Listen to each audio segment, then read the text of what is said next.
ಬೆಂಗಳೂರಿನ ಯಶವಂತಪುರದಲ್ಲಿ ಒಂದು ಚಿಕ್ಕ ಮನೆ. ಅಲ್ಲಿ ಮಂಜುನಾಥ್ ಪಾಟೀಲ್ ಅನ್ನೋ ಹುಡುಗ ತಮ್ಮ ಬದುಕನ್ನು ಹೇಗೋ ಮುಂದೆ ತಳ್ಳೋಕೆ ಹಗಲು ರಾತ್ರಿ ಕಷ್ಟಪಡುವ ಅವರ ತಂದೆ ತಾಯಿನ ನೋಡಿಕೊಂಡೇ ಬೆಳೆದವರು. ಕಾಲೇಜ್ ಆದಮೇಲೆ ಮುಂದೆ ಏನು ಮಾಡೋದು ಅಂತ ಡೈರೆಕ್ಷನ್ ಇಲ್ಲದಿರೋ ಟೈಮಲ್ಲಿ ಒಂದು ಚಿಕ್ಕ ಟರ್ನಿಂಗ್ ಪಾಯಿಂಟ್. ಒಂದು ಕಾರ್ ಶೋರೂಮಲ್ಲಿ ಜಾಬ್ ಸಿಕ್ತು. ಕಂಡೀಷನ್ ಏನಂದರೆ ಸ್ಕೂಟರ್ ಇರಲೇಬೇಕು ಅಂತ. ಇದೇ ಅಂತ ಹೇಳಿ ಜಾಬ್ ಸೇರಿಕೊಂಡ್ರು. ಆ ಒಂದು ಡಿಸಿಷನ್ ಅವ್ರ ಲೈಫ್ ಒಂದು ಸ್ಟೆಬಿಲಿಟಿ ತಂದುಕೊಡ್ತು, ಒಂದು ಪರ್ಪಸ್ ತಂದುಕೊಡ್ತು.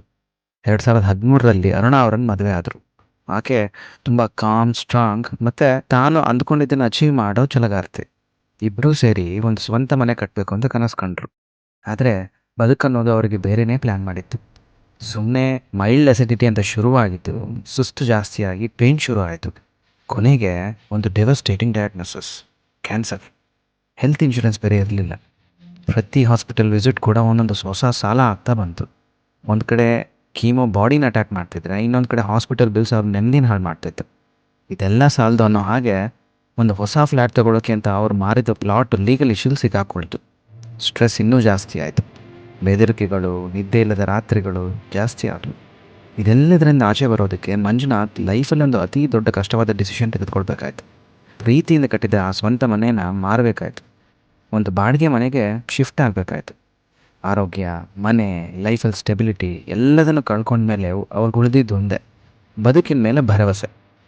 ಡಾಕ್ಟರ್ ಖಾದರ್ ವಲ್ಲಿ ಅವರ ಫಿಲಾಸಫಿ ಫಾಲೋ ಮಾಡೋಕ್ಕೆ ಶುರು ಮಾಡಿದ್ರು. ನ್ಯಾಚುರಲ್ ಫುಡ್, ಮೈಂಡ್ಫುಲ್ ಲಿವಿಂಗ್ ಮೂಲಕ ಹೀಲಿಂಗ್ ಸ್ಟಾರ್ಟ್ ಮಾಡೋಣ ಅಂತ. ಹೀಗೆ ಒಂದಿನ GKVK ಕ್ಯಾಂಪಸ್ಸಲ್ಲಿ ಒಂದು ದಿನ ಸಿಂಪಲ್ ವಾಕ್ ಎಲ್ಲದನ್ನೂ ಚೇಂಜ್ ಮಾಡ್ತು. ಸುತ್ತಲೂ ಓಡೋ ರನ್ನರ್ಸ್ನ ನೋಡಿ ಅವ್ರಿಗೊಂದು ಹೊಸ ಸ್ಫೂರ್ತಿ ಬಂತು, ಮತ್ತೆ ಚೆನ್ನಾಗಿ ಬದುಕಬೇಕು ಅಂತ. ರನ್ನಿಂಗ್ ಶುರು ಮಾಡಿದ್ರು.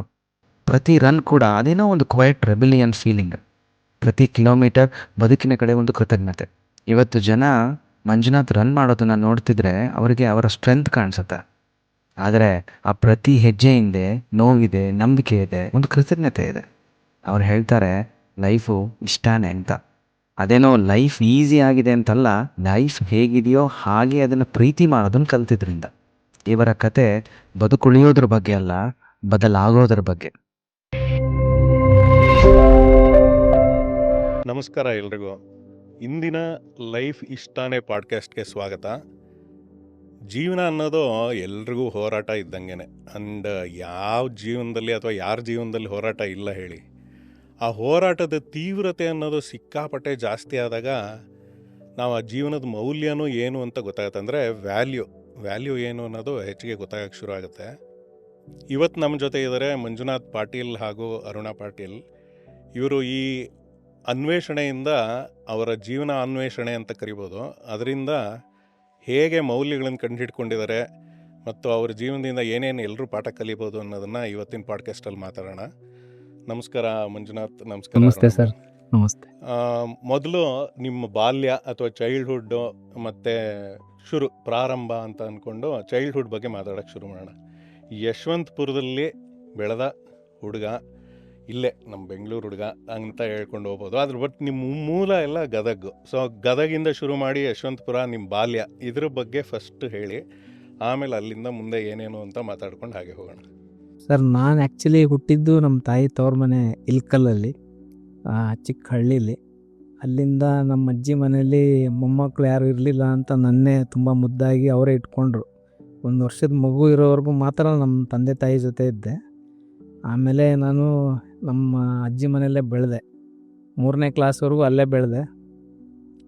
ಆಮೇಲೆ ನಾನು 4ನೇ ಕ್ಲಾಸಿಗೆ ನಮ್ಮ ತಂದೆ ಕಂಡಕ್ಟರ್ ಕೆಲಸ ಸಿಕ್ತು ಅಂತ ಬೆಂಗಳೂರಿಗೆ ಬಂದರು. ನಾನು 4ನೇ ಕ್ಲಾಸ್ಗೆ ಬೆಂಗಳೂರಿಗೆ ಬಂದೆ. ಅಲ್ಲಿಂದ ನನ್ನ ಬೆಂಗಳೂರಲ್ಲಿ ನನ್ನ ಸ್ಕೂಲ್ ಲೈಫ್ ಸ್ಟಾರ್ಟ್ ಆಯಿತು. ಯಶವಂತಪುರದಲ್ಲೇ ತ್ರಿವೇಣಿ ರೋಡಲ್ಲಿ ಚಂದ್ರೋದಯ ಸ್ಕೂಲು ಅಂತ ಇಂಗ್ಲೀಷ್ ಮೀಡಿಯಮ್ ಸ್ಕೂಲ್ಗೆ ಹಾಕಿದ್ರು. ಅಲ್ಲಿಂದ ನನ್ನ ಲೈಫ್ ಜರ್ನಿ ಸ್ಟಾರ್ಟ್ ಆಯಿತು. ಅಲ್ಲಿ ಹಂಗೆ ಅದೇ ಸ್ಕೂಲಲ್ಲೇ SSLCವರೆಗೂ ಸ್ಕೂಲ್ ಮುಗಿಸಿ, ಆಮೇಲೆ PUCನ HKS ಕಾಲೇಜ್ ಅಂತ ಸದಾಶಿವನಗರಲ್ಲಿ ಕಾಲೇಜ್ಗೆ ಹೋದೆ. ಅಲ್ಲಿ ನಾನು ಫಸ್ಟ್ PUC ಇದ್ದೆ, ಮುಗಿಸ್ದೆ. ಸೆಕೆಂಡ್ PUCಲಿ ನಮ್ಮ ತಂದೆ ಸಡನ್ನಾಗಿ ಮೈಂಡ್ ಚೇಂಜ್ ಮಾಡಿ ಊರ ಕಡೆ ಹೋಗೋಣ, ಸಾಕು ಬೆಂಗಳೂರು ಜೀವನ ಅಂತ ಹೇಳಿ ಊರ ಕಡೆ ಟ್ರಾನ್ಸ್ಫರ್ ಮಾಡಿಸ್ಕೊಂಡ್ರು. ಊರ ಕಡೆ ಹೋದರು. ನಾನು ಹೋದೆ ಖುಷಿಯಿಂದ ಊರ ಕಡೆ ಹೋಗೋಣ ಅಂತ. ಬಟ್ ಅಲ್ಲಿ ಸೆಕೆಂಡ್ PUCಗೆ ಹೋದಾಗ ಏನಪ್ಪ ಚೇಂಜ್ ಅಂದರೆ, ಕಾಲೇಜ್ ಬಂದು ಗೌರ್ಮೆಂಟ್ ಕನ್ನಡ ಮೀಡಿಯಮ್ ಕಾಲೇಜು, ನಾನು ಓದಿದ್ದು ಇಂಗ್ಲೀಷ್ ಮೀಡಿಯಮ್ಮು. ಸೊ ಹಾಗಾಗಿ ಸೆಕೆಂಡ್ PUC ನಾನು ಕಾನ್ಸಂಟ್ರೇಟ್ ಮಾಡ್ದಿರ, ಸರಿಯಾಗಿ ಓದ್ದಿರ ಫೇಲ್ ಆಗೋದೆ. ಫೇಲ್ ಆದಮೇಲೆ ನಮ್ಮ ಮನೆಯಲ್ಲಿ ತುಂಬ ಬೈಯೋರು ಯಾವಾಗಲೂ. ಫೇಲ್ ಆದೆ ನೋಡು, ನಿನ್ನ ಫ್ರೆಂಡ್ಸ್ ಎಲ್ಲ ಪಾಸಾಗಿ ಮುಂದಕ್ಕೆ ಹೋಗ್ತಾ ಇದ್ದಾರೆ, ನೀನು ಫೇಲ್ ಆದೆ ಅಂತ. ಹಾಗೆ ಫೇಲ್ ಆದಾಗ ಮನೆಯಲ್ಲಿ ಯಾವಾಗಲೂ ಬೈಯೋರು ಅಂತ ನಮ್ಮ ಸೋದರ ಮಾವ ಏನು ಮಾಡಿದ್ರು, ಅವ್ರ ಫ್ರೆಂಡ್ ಒಂದು ಹೋಟ್ಲಿತ್ತು, ಉತ್ತರ ಕರ್ನಾಟಕ ಹೋಟ್ಲು.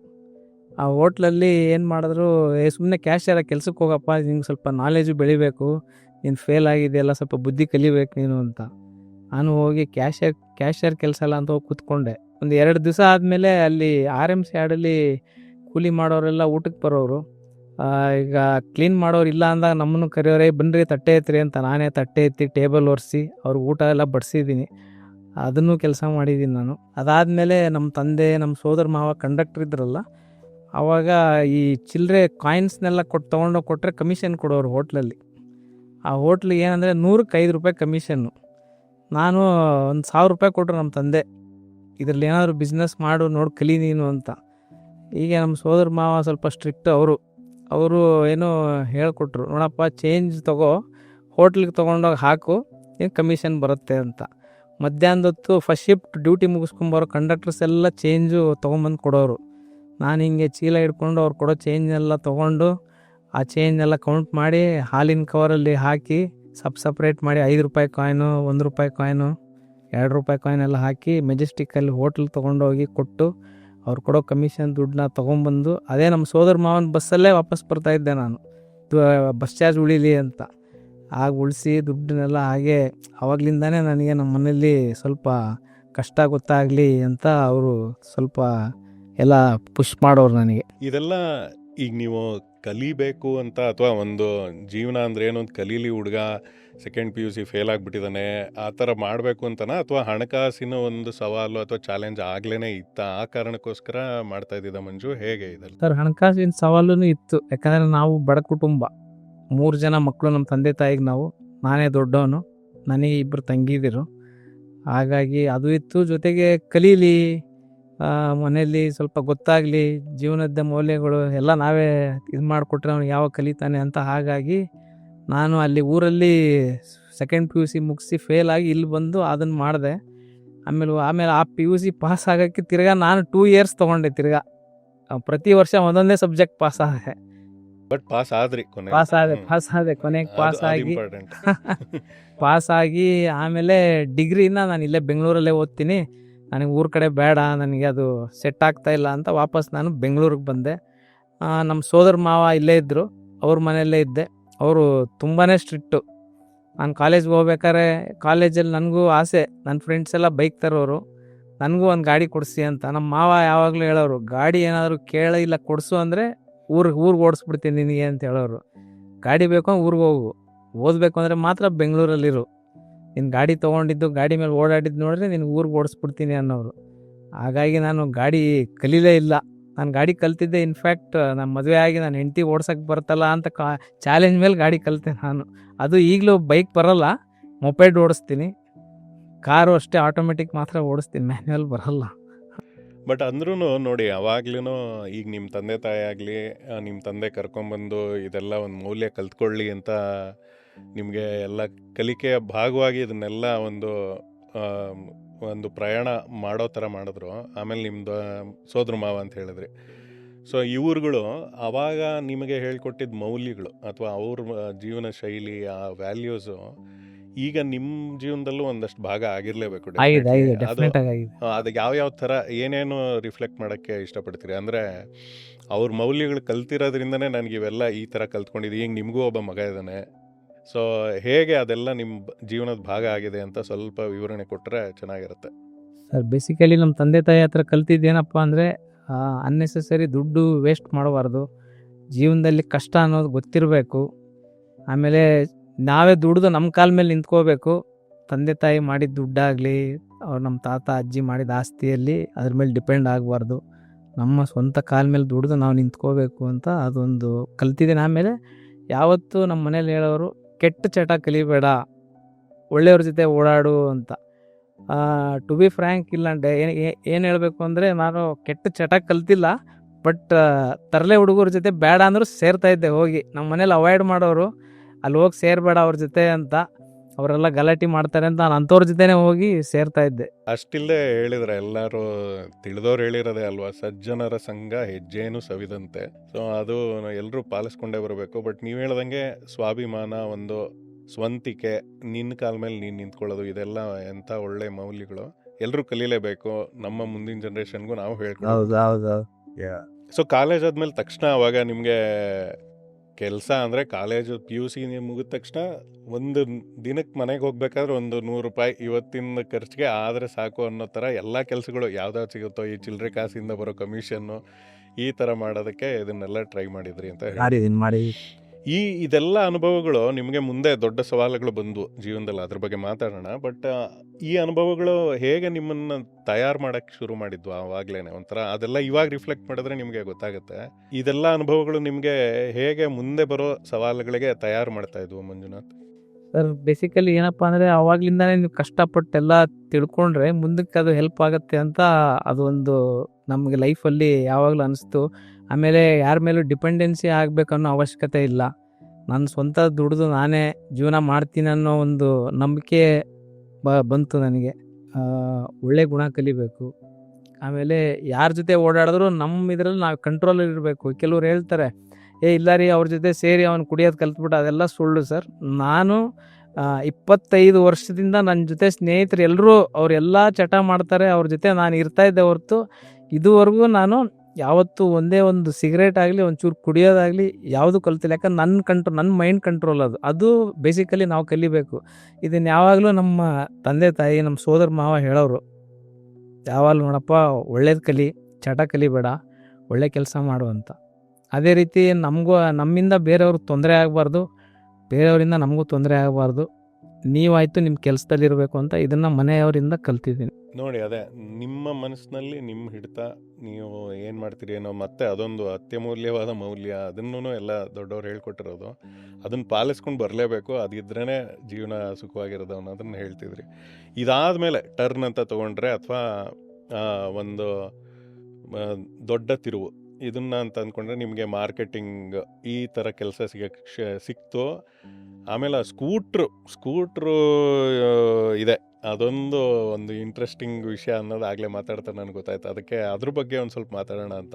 ಅದ್ರ ಬಗ್ಗೆ ಹೇಳಿ, ಮಾರ್ಕೆಟಿಂಗು ಮತ್ತು ಕೋಆರ್ಡಿನೇಷನ್ ಈ ಥರದ ಕೆಲಸ ಸಿಕ್ಕಿ. ಸರ್ 2003ಇಂದ 2005ವರೆಗೂ ನಾನು KLE college degree bachelor of arts ಮುಗಿಸಿದ್ಮೇಲೆ ಹೀಗೆ ನೋಡೋಣ ಮುಂದಕ್ಕೆ ಇನ್ನೂ ವಯಸ್ಸಿದೆಯಲ್ಲ ಅಂತ ನಾನು ಹಾಗೆ ಟೈಮ್ ಪಾಸ್ ಮಾಡ್ತಾಯಿದ್ದೆ. ಸ್ನೇಹಿತರ ಜೊತೆ ಅಲ್ಲಿ ಇಲ್ಲಿ ಓಡಾಡೋದು, ಟೈಮ್ ಪಾಸ್ ಮಾಡೋದು, ತಿರ್ಗಾ ಕಾಲೇಜ್ ಹತ್ರ ಹೋಗಿ ಅಲ್ಲಿ ಟೈಮ್ ಪಾಸ್ ಮಾಡೋದು, ಅದೆಲ್ಲ ಮಾಡ್ತಾಯಿದ್ದೆ. ಹೀಗೆ ಒಂದು ದಿವಸ ಫ್ರೆಂಡ್ದು ಬೈಕ್ ರ್ಯಾಲಿ ಇತ್ತು ಕೆಂಗೇರಿಯಲ್ಲಿ. ಅಲ್ಲಿ ಹೋದಾಗ ಎಲ್ಲರೂ ರ್ಯಾಲಿ ಎಲ್ಲ ಮುಗಿಸ್ಕೊಂಡು ಎಲ್ಲೋ ಒಂದು ಕಡೆ ಊಟಕ್ಕೆ ಮತ್ತು ಹಾಗೆ ಟೈಮ್ ಪಾಸ್ಗೆ ಅಂತ ಒಂದು ಬಾರಲ್ಲಿ ಹೋಗಿ ಊಟಕ್ಕೆ ಕುಡಿಯೋಕ್ಕೆ ಅಂತ ಕೂತಾಗ ಅಲ್ಲೊಂದು ಸಣ್ಣ ಗಲಾಟೆ ಆಯಿತು. ಆ ಗಲಾಟೆ ಆದಾಗ ಅದು ಗಲಾಟೆ ದೊಡ್ಡದಾಗಿ ಅವ್ರಿಗೂ ನಮ್ಮ ಗುಂಪಿಗೂ ಬೇರೆ ಗುಂಪಿಗೂ ಜಗಳ ಆಗಿ ಲೈಟಾಗಿ ಆಮೇಲೆ ಅದು ಪೊಲೀಸ್ ಸ್ಟೇಷನ್ ತನಕ ಹೋಯಿತು ಗಲಾಟೆ.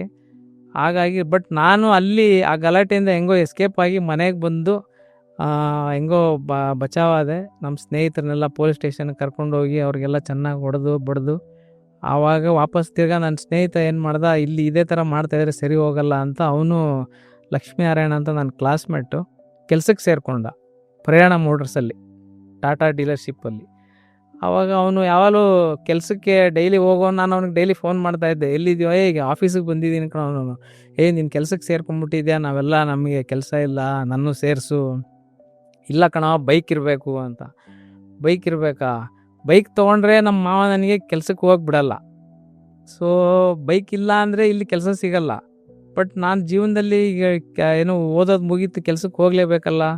ತಂದೆ ತಾಯಿ ಹತ್ರ ಎಷ್ಟು ಅಂತ ದುಡ್ಡಿಗೆ ಕೈ ಚಾಚೋದು ಅಂತ ನಾನು ಅವನಿಗೆ ತುಂಬ ತಲೆ ತಿಂದು ಅವನು ಅಲ್ಲಿ ನಮ್ಮ ಮ್ಯಾನೇಜರ್ಗೆ ರಿಕ್ವೆಸ್ಟ್ ಮಾಡಿ, ಸರ್ ಇನ್ನೊಬ್ಬ ನನ್ನ ಫ್ರೆಂಡ್ ಇದ್ದಾನೆ, ಅವನು ಕೆಲಸ ಮಾಡ್ತಾನೆ ಅಂತ ಎಲ್ಲ ಅವನು ಪಾಪ ನನಗೋಸ್ಕರ ಸುಳ್ಳು ಹೇಳಿ, ಗಾಡಿ ಇದೆಯಾ ಅವನ ಹತ್ರ? ಗಾಡಿ ಇದೆ ಸರ್, ಕಾರ್ ಓಡ್ಸೋಕ್ಕೆ ಬರಬೇಕು, ಅದು ಬರುತ್ತೆ ಅಂತ ಹೇಳಿ. ಹಾಗಾಗಿ ನಿಮಗೆ ನೋಡಿದ್ರೆ ಮೊಪೆಡ್ ಮಾತ್ರ ಓಡಿಸೋದು. ಸೊ ಹಾಗಾಗಿ ಕೆಲಸಕ್ಕೆ ಪಾಪ ಅವನು ನನಗೆ ಏನೋ ಕೆಲಸಕ್ಕೆ ಸೇರಿಸಿ ಅವನೇ ದಾರಿ ತೋರಿಸ್ದ. ಡೈಲಿ ಅವನ ಬೈಕಲ್ಲೇ ಕರ್ಕೊಂಡು ಹೋಗೋನು ಕರ್ಕೊಂಬರೋನು. ಒಂದು ದಿವಸ ಮ್ಯಾನೇಜರು ಕೇಳಿದ್ರು, ಏನು ಒಂದೇ ಬೈಕಲ್ಲಿ ಬರ್ತಿರಲ್ಲ ಇಬ್ಬರು ನೀವು ಅಂತ. ನಾನು ಅದ್ರಲ್ಲಿ ತಿರ್ಗಾ ಇನ್ನೊಂದು ಸುಳ್ಳು ಹೇಳಿದೆ, ಸರ್ ಒಂದೇ ಏರಿಯಾ ಕಡೆ ಇರೋದು, ಹಾಗಾಗಿ ಒಂದೇ ಗಾಡೀಲಿ ಬರ್ತೀವಿ ಅಂತ. ಈ ಕೆಲವು ಸತಿ ನಿನ್ನ ಫೀಲ್ಡ್ ಮೇಲೆ ಕಳಿಸ್ಬೇಕು ಅಂದ್ರೆ ಹೆಂಗಪ್ಪ ಕಳಿಸೋದು, ಇಲ್ಲ ಸರ್ ಹೋಗ್ತೀನಿ ಅಂತ ನಾನು ಅವರಿಗೆ ಸುಳ್ಳಿನ ಮೇಲೆ ಇನ್ನೊಂದು ಸುಳ್ಳು ಹೇಳಿ ಕೆಲಸ ಗಿಟ್ಟಿಸ್ಕೊಳ್ಳೋಕ್ಕೋಸ್ಕರ ಹೇಳ್ತಾ ಇದ್ದೆ ನಾನು ಸುಳ್ಳ. ಬಟ್ ಆಮೇಲೆ ಅವ್ರಿಗೂ ನಿಜಾಂಶ ಗೊತ್ತಾಯ್ತು ಮ್ಯಾನೇಜರ್ಗೆ. ಅವರು ನನಗೆ ಸಪೋರ್ಟ್ ಮಾಡಿ, ನೋಡಪ್ಪ ನೀನು ಆಫೀಸಲ್ಲೇ ಕೂತ್ಕೊಂಡು ಕೆಲಸ ಮಾಡು, ನಾನು ಏನು ಹೇಳ್ತೀವಲ್ಲ ಆ ಲಕ್ಷ್ಮೀನಾರಾಯಣ ನಾನೆಲ್ಲ ಕೆಲಸ ಇದ್ದರೆ ಆಚೆ ಕಳಿಸ್ತೀನಿ ಅಂತ ಅವ್ರಿಗೆ ನನಗೆ ಸಪೋರ್ಟ್ ಮಾಡಿ, ಅವರು ಆಮೇಲೆ ನನಗೆ ಕೆಲಸ ಎಲ್ಲ ಹೇಳ್ಕೊಟ್ಟು, ಆಮೇಲೆ ಕಾರ್ ಓಡ್ಸೋಕ್ಕೆ ಬರುತ್ತಾ ಅಂತ ಒಂದು ದಿವಸ ಕೇಳಿದ್ರು. ನಾನು ಹ್ಞೂ ಅಂದ್ಬಿಟ್ಟೆ. ಹಾಗಾದರೆ ಕಸ್ಟಮರ್ ಜೊತೆ ಕೆಳಗಡೆ ಹೋಗಪ್ಪ, ಅವ್ರನ್ನ ವರ್ಕ್ಶಾಪಿಗೆ ಕರ್ಕೊಂಡು ಹೋಗು ಅಂದರು. ಅಲ್ಲೂ ಒಂದು ಚಾಲೆಂಜಿಂಗ್ ಪಾಯಿಂಟು. ಆ ಕಸ್ಟಮರ್ಗೆ ನಾನು ಸುಳ್ಳು ಹೇಳಿದೆ, ಸರ್ ನನಗೆ ಕೈ ಯಾಕೋ ತುಂಬ ಎಳಿತಾ ಇದೆ ಸರ್, ಓಡ್ಸೋಕ್ಕಾಗಲ್ಲ, ನೀವೇ ಓಡಿಸ್ಬಿಡಿ ಸರ್ ಇವತ್ತು, ಇನ್ನೊಂದು ದಿವಸ ಬೇಕಾದ್ರೆ ನಾನೇ ಕರ್ಕೊಂಡು ಹೋಗ್ತೀನಿ ಅಂತ ಸುಳ್ಳು ಹೇಳಿ ಅವ್ರಿಗೆಲ್ಲೇ ಓಡಿಸ್ದೆ ಗಾಡಿ. ಸೊ ಈ ರೀತಿ ಎಲ್ಲ ಒಂದೊಂದು ಒಟ್ಟು ಸುಳ್ಳಿನ ಸರಮಾಲೆಯಲ್ಲಿ ಅಟ್ಲೀಸ್ಟ್ ಒಂದ್ ಕಡೆ ಏನೋ ಒಂದು ಹೌದು ಬಟ್ ಅದಾದ್ಮೇಲೂ ನಿಮ್ಮ ಮ್ಯಾನೇಜರ್ ಎಲ್ಲ ಸಪೋರ್ಟ್ ಮಾಡಿದ್ರು ಸರ್. ಆ ಮ್ಯಾನೇಜರ್ ಬಗ್ಗೆ ಏನು ಹೇಳಬೇಕು ಅಂದರೆ, ಅವರು ನೀರಜ್, ಅವ್ರ ಹೆಸರು ಮುಕುಂದನ್ ಅಂತ. ಅವ್ರ ಮಗ ಬಂದು ಏನೋ ಹ್ಯಾಂಡಿಕ್ಯಾಪು ಬೈ ಬರ್ತ್. ಸೊ ಯಾವಾಗಲೂ ಮಗ ಅವ್ರ ಮಗು ಫೋನ್ ಮಾಡಿದಾಗೆಲ್ಲ ಹೇಳೋರು, ಇಲ್ಲ ಬರ್ತಾ ಇದ್ದೀನಪ್ಪ, ಬರ್ತೀನಿ, ಕರ್ಕೊಂಡು ಹೋಗ್ತೀನಿ, ಆಚೆ ಕರ್ಕೊಂಡು ಹೋಗ್ತೀನಿ ಅಂತ. ನಾನು ಒಂದು ದಿವಸ ಕೇಳಿದೆ, ಸರ್ ಯಾಕೆ ಸರ್ ನಿಮ್ಮ ಮಗ ಯಾವಾಗಲೂ ಫೋನ್ ಮಾಡ್ತಾ ಇರ್ತಾನೆ? ಇಲ್ಲ ಕಣೋ ಮಂಜುನಾಥ್, ಅವನು ಹುಟ್ಟಿದಾಗಿಂದನೇ ಹ್ಯಾಂಡಿಕ್ಯಾಪು ಅಂತ. ಸರ್ ಅವನು ಇವಾಗ ಕರೆಕ್ಟ್ಲಿ ಅವನು para Olympic champion Neeraj Mukundan ಅಂತ. ನೋಡಿ, ಎಲ್ಲ ಕಡೆನೂ ಹೋರಾಟದಿಂದ ಮುಂದೆ ಬಂದವರು ತುಂಬ ಜನ ಇದ್ದಾರೆ ಸುತ್ತಮುತ್ತನೇ. ಓಕೆ, ಈಗ ಅರುಣಾ ಮೇಡಮ್ ಕಡೆಗೆ ಬರೋಣ. ಓಕೆ ಮೇಡಮ್, ಫಸ್ಟ್ ಮಂಜುನಾಥ್ನ ನೋಡಿದಾಗ ನಿಮಗೆ ಏನು ವಿಷಯ ನೆನಪಿದೆ? ಯಾವ ವಿಷಯ ಅವ್ರ ಬಗ್ಗೆ ನಿಮಗೆ ಅಟ್ರಾಕ್ಟ್ ಆಯ್ತು? ಅವನ್ನ ಫಸ್ಟ್ ಆಗಿ ನೋಡೇ ಇಲ್ಲ ಸರ್. ಓಕೆ, ಸೊ ಬಂದ್ರು, ಮದ್ವೆ ಇಷ್ಟ ಇದೆನಾ ಅಂತ ಕೇಳ್ಬಿಟ್ಟು ಇಮಿಡಿಯೇಟ್ ಆಗಿ ಹೊಟ್ಟವ್ರು. ಒಂದ್ ಸೆಕೆಂಡ್ ನಿಂತಿಲ್ಲ. ನಿಮ್ಗೆ ನೋಡಿದ್ ನೆನಪೇ ಒಂಥರ ಮಸ್ಕು. ಅವ್ರ ತಂದೆ ತಾಯಿ ಹೇಳಿದ್ದಕ್ಕೆ ಅವಳು ಓಕೆ ಅಂತ. ಒಂದೇ ಒಂದು ಕಂಡೀಷನ್ ಇತ್ತು, ನನ್ನ ಎಜುಕೇಶನ್ ಕಂಪ್ಲೀಟ್ ಮಾಡಬೇಕು. ನನಗೆ ಸ್ವಲ್ಪ ಓದೋ ಕಡೆ ಜಾಸ್ತಿ ಆಸಕ್ತಿ. ಸೊ ನಾನು ಮಾಸ್ಟರ್ಸ್ ಕಂಪ್ಲೀಟ್ ಮಾಡಬೇಕು ಅಂತ ಒಂದು ಆಸೆ ಇತ್ತು. ಸೊ ನಾನು ಹೇಳಿದೆ, ನೀವು ಯಾರನ್ನಾದ್ರೂ ತೋರಿಸಿದ್ರು ಮದುವೆ ಆಗ್ತೀನಿ, ನನಗೆ ಮಾಸ್ಟರ್ಸ್ ಕಂಪ್ಲೀಟ್ ಮಾಡೋಕ್ಕೆ ಅವಕಾಶ ಬೇಕು. ಅವರು ಒಪ್ಕೊಂಡೇ ಬಿಡ್ಬೇಕು. ಒಂದು 2 ಡೇಸಲ್ಲೇ ಒಪ್ಕೊಂಡ್ಬಿಟ್ಟು ಆನ್ಸರ್ ಹೇಳಿದರು. ಆಮೇಲೆ ಬಂದರು, ಇಷ್ಟ ಇದೇನೋ ಅಂತ ಕೇಳಕ್ಕೆ ಒಂದು ಫ್ರಾಕ್ಷನ್ ಆಫ್ ಸೆಕೆಂಡ್ ಸಿಡಿಲ್ ಬಡ್ದಂಗೆ ಹೋಗಿ ಬಂದ್ಬಿಟ್ಟು ವಾಪಸ್ ಹೋದ್ರು. 2000 ಮೇಡಮ್ ನಿಮಗೇನೆ ಮತ್ತೆ 2013 ಮದುವೆ ಆಯಿತು. ಮದುವೆ ಆಗಿದ್ದ ಸಂದರ್ಭ ಮೊದಲು ಯೂಶಲಿ ಇದ್ದೇ ಇರುತ್ತೆ. ಯಾವ್ಯಾವ ಕನಸುಗಳು, ಏನಂತ ಕನಸು ಕಟ್ಕೊಂಡಿದ್ರಿ, ಮತ್ತು ನಿಮ್ಮಿಬ್ಬರ ನಡುವೆ ಹೇಗೆ ಬಾಂಧವ್ಯ ಹೇಗಿತ್ತು? ಫಸ್ಟ್ ಇನಿಷಿಯಲ್ ಡೇಸ್ ಜ್ಞಾಪಿಸ್ಕೊಂಡು ಅಲ್ಲಿ ಆ ವಿಷಯಗಳು ಮಾತಾಡಬೇಕು ಅಂದರೆ ಏನೇನು? ಸ್ಟಾರ್ಟಿಂಗು 2013 ಮದುವೆ ಆದಮೇಲೆ ತುಂಬ ಸಪೋರ್ಟ್ ಮಾಡಿದ್ದಾರೆ, ಯಾಕೆ ಸುಮ್ಮನೆ ಹೇಳಬೇಕು. ಸೊ ಎಜುಕೇಷನ್ ಕಂಪ್ಲೀಟ್ ಮಾಡೋಕ್ಕೆ ಯೂಶಲಿ ಯಾರೂ ಬಿಡಲ್ಲ. ನಮ್ಮ ಕಡೆ ಉತ್ತರ ಕರ್ನಾಟಕ ಹತ್ರ ಮದುವೆ ಆದಮೇಲೆ ಎಜುಕೇಷನ್ ಕಂಪ್ಲೀಟ್ ಮಾಡ್ತೀನಿ ಅಂತ ತುಂಬ ರೇರು ಬಿಡೋದು. ಬಟ್ ನನಗೆ ಇವ್ರು ತುಂಬ ಸಪೋರ್ಟ್ ಮಾಡಿ 1 year he has waited for me. Complete 1 year wait ಮಾಡಿದ್ದಾರೆ ನಾನು ಎಜುಕೇಷನ್ ಕಂಪ್ಲೀಟ್ ಆದಮೇಲೆ. ಎಜುಕೇಷನ್ ಕಂಪ್ಲೀಟ್ ಅವ್ರಿಗೆ ಪ್ರಾಮಿಸ್ ಮಾಡ್ದಂಗೆ ನಾನು ಎಜುಕೇಷನ್ ಕಂಪ್ಲೀಟ್ ಆಗಿ ನೆಕ್ಸ್ಟ್ 1 ವೀಕಲ್ಲೇ ನಾನು ಬ್ಯಾಂಗ್ಳೂರ್ ಶಿಫ್ಟ್ ಆಗಿದ್ದೀನಿ. So much he has supported. ಅದು ನಂಗೆ ತುಂಬ ಇಷ್ಟ ಆಗುತ್ತೆ. ಆ್ಯಂಡ್ ಈವನ್ ಜಾಬ್ ಸರ್ಚ್ ಮಾಡಬೇಕಾದ್ರೂ ಅಷ್ಟೇ. ಸೊ ಎಷ್ಟು ಇಂಡಿಪೆಂಡೆನ್ಸಿ ಕೊಟ್ಟಿದ್ದಾರೆ ಅಂದರೆ, ನಾನೀಗೆ ಎಲ್ಲೋ ಒಂದು ಕಡೆ ಜಾಬ್ ಇಂಟರ್ವ್ಯೂಗೆ ಹೋಗ್ಬೇಕ್ರಿ ಅಂತ ಅಂದರೆ he was not taking me. ನನಗೆ ತೊಗೊತಾ ಇದ್ದೆ, ಕರ್ಕೊಂಡು ಹೋಗ್ತಾ ಇದ್ದಿಲ್ಲ. Just guiding me how to survive in the city. So ಅದು ಬಹುಶಃ ಎಲ್ಲರೂ ಹೇಳ್ಕೊಡಲ್ಲ, ಬಟ್ ಅವ್ರು ತುಂಬ ಸಪೋರ್ಟ್ ಮಾಡಿ ನಾನು ಬೆನ್ನಿಂದ ನಿಂತ್ಕೊಂಡು ಸಪೋರ್ಟ್ ಮಾಡಿದ್ದಾರೆ. ಅದು ನಾನು ಮರೆಯೋಕ್ಕಾಗಲ್ಲ ಸರ್. ನಾನು ಇವತ್ತು ಹಿಂಗಿದ್ದೀನಿ, ನಾನು ಇಂಡಿಪೆಂಡೆಂಟಾಗಿ ವರ್ಕ್ ಮಾಡ್ತಾ ಇದ್ದೀನಿ, ಸ್ಟ್ರಾಂಗ್ ಆಗಿದ್ದೀನಿ ಅಂದರೆ only one reason is him. That's it. ಏನಾದ್ರು ಅಡಿಷ್ನಲ್ ಆಗಿ ನಿಮ್ಮಿಬ್ಬರ ನಡುವೆ ಬಿಟ್ಟು ಬೇರೆ ಅಡಿಷ್ನಲ್ ಜವಾಬ್ದಾರಿಗಳು ಏನಾದ್ರು ಪ್ಲಾನ್ಸು ಆ ಥರ ಏನಾದ್ರು ಇತ್ತಾ? ಹಾಂ ಸರ್, ಅಡಿಷ್ನಲ್ ಜವಾಬ್ದಾರಿ ಅಂದರೆ ಅದೇ ನಮ್ಗಿಬ್ರಿಗೂ ಒಂದು ಕನಸಿತ್ತು. ಏನಂದರೆ ಒಂದು ಮನೆ ತಗೋಬೇಕು. ಆ್ಯಂಡ್ ಕನಸು ಪ್ಲ್ಯಾನ್ಸ್ ಒಂದು ಈ ಥರ ಮನೆ ಕಟ್ಸ್ಬೇಕು, ಈ ಥರ ಇರಬೇಕು. ಆ್ಯಂಡ್ ಎಲ್ಲರ ನಡುವೆನೂ ಒಬ್ಬರಾಗಿ ಬರಬೇಕು ಅಂತ ಒಂದು ಕನಸಿತ್ತು ಸರ್. ಅದು ಈ ಕನಸಿನ ಹಾದಿ ಒಂದು ಹೆದ್ದಾರಿ ಅಂತ ಇಟ್ಕೊಳ್ಳೋಣ. ಹೆದ್ದಾರಿಲಿ ಒಂದು ಒಳ್ಳೆ ಕಾರ್ ಬುಕ್ ಮಾಡಿ ಅದನ್ನು ತಗೊಂಡು ಶೋರೂಮಿಂದ ಡಿಲಿವರ್ ತಗೊಂಡು ಸುಖವಾದ ಪ್ರಯಾಣ ಅಂತ ಬೆಳೆಸ್ತಾ ಇದ್ರಿ. ಈ ಸುಖವಾದ ಒಂದು ಪ್ರಯಾಣ ಅಥವಾ ಜರ್ನಿ ಹೋಗಬೇಕಾದ್ರೆ ಒಂದು ಅಚಾನಕ್ಕಾಗಿ ಬಂದಿರೋವಂಥ ಒಂದು ಹೇರ್ ಪಿನ್ ಬೆಂಡ್ ಅಥವಾ ತಿರುವು ಅಂತ ಬಂತು. ಆ ತಿರುವಿನ ಬಗ್ಗೆ ಇವಾಗ ಮಾತಾಡ್ಕೊಂಡು ಬರೋಣ.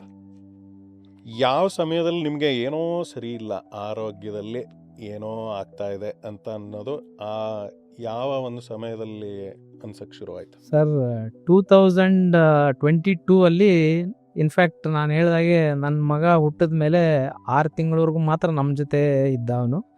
ಆಮೇಲೆ ನಾವಿಬ್ಬರು ಕೆಲ್ಸಕ್ಕೆ ಹೋಗೋ ಕಾರಣದಿಂದ ಅವನ್ನ ನಮ್ಮ ಅತ್ತೆ ಮನೆಯಲ್ಲಿ ಊರಲ್ಲಿ ಹೊಸಪೇಟೆಯಲ್ಲಿ ಬಿಟ್ವಿ. ಇಬ್ಬರು ಕೆಲ್ಸಕ್ಕೆ ಹೋಗ್ತಾ ಇದ್ವಿ. ಹೀಗೆ ಅವನು ಅಲ್ಲೇ ಸ್ಕೂಲ್ಗೆ ಅಲ್ಲಿಗೆ ಸೇರಿಸಿದ್ವಿ ಊರಲ್ಲೇ.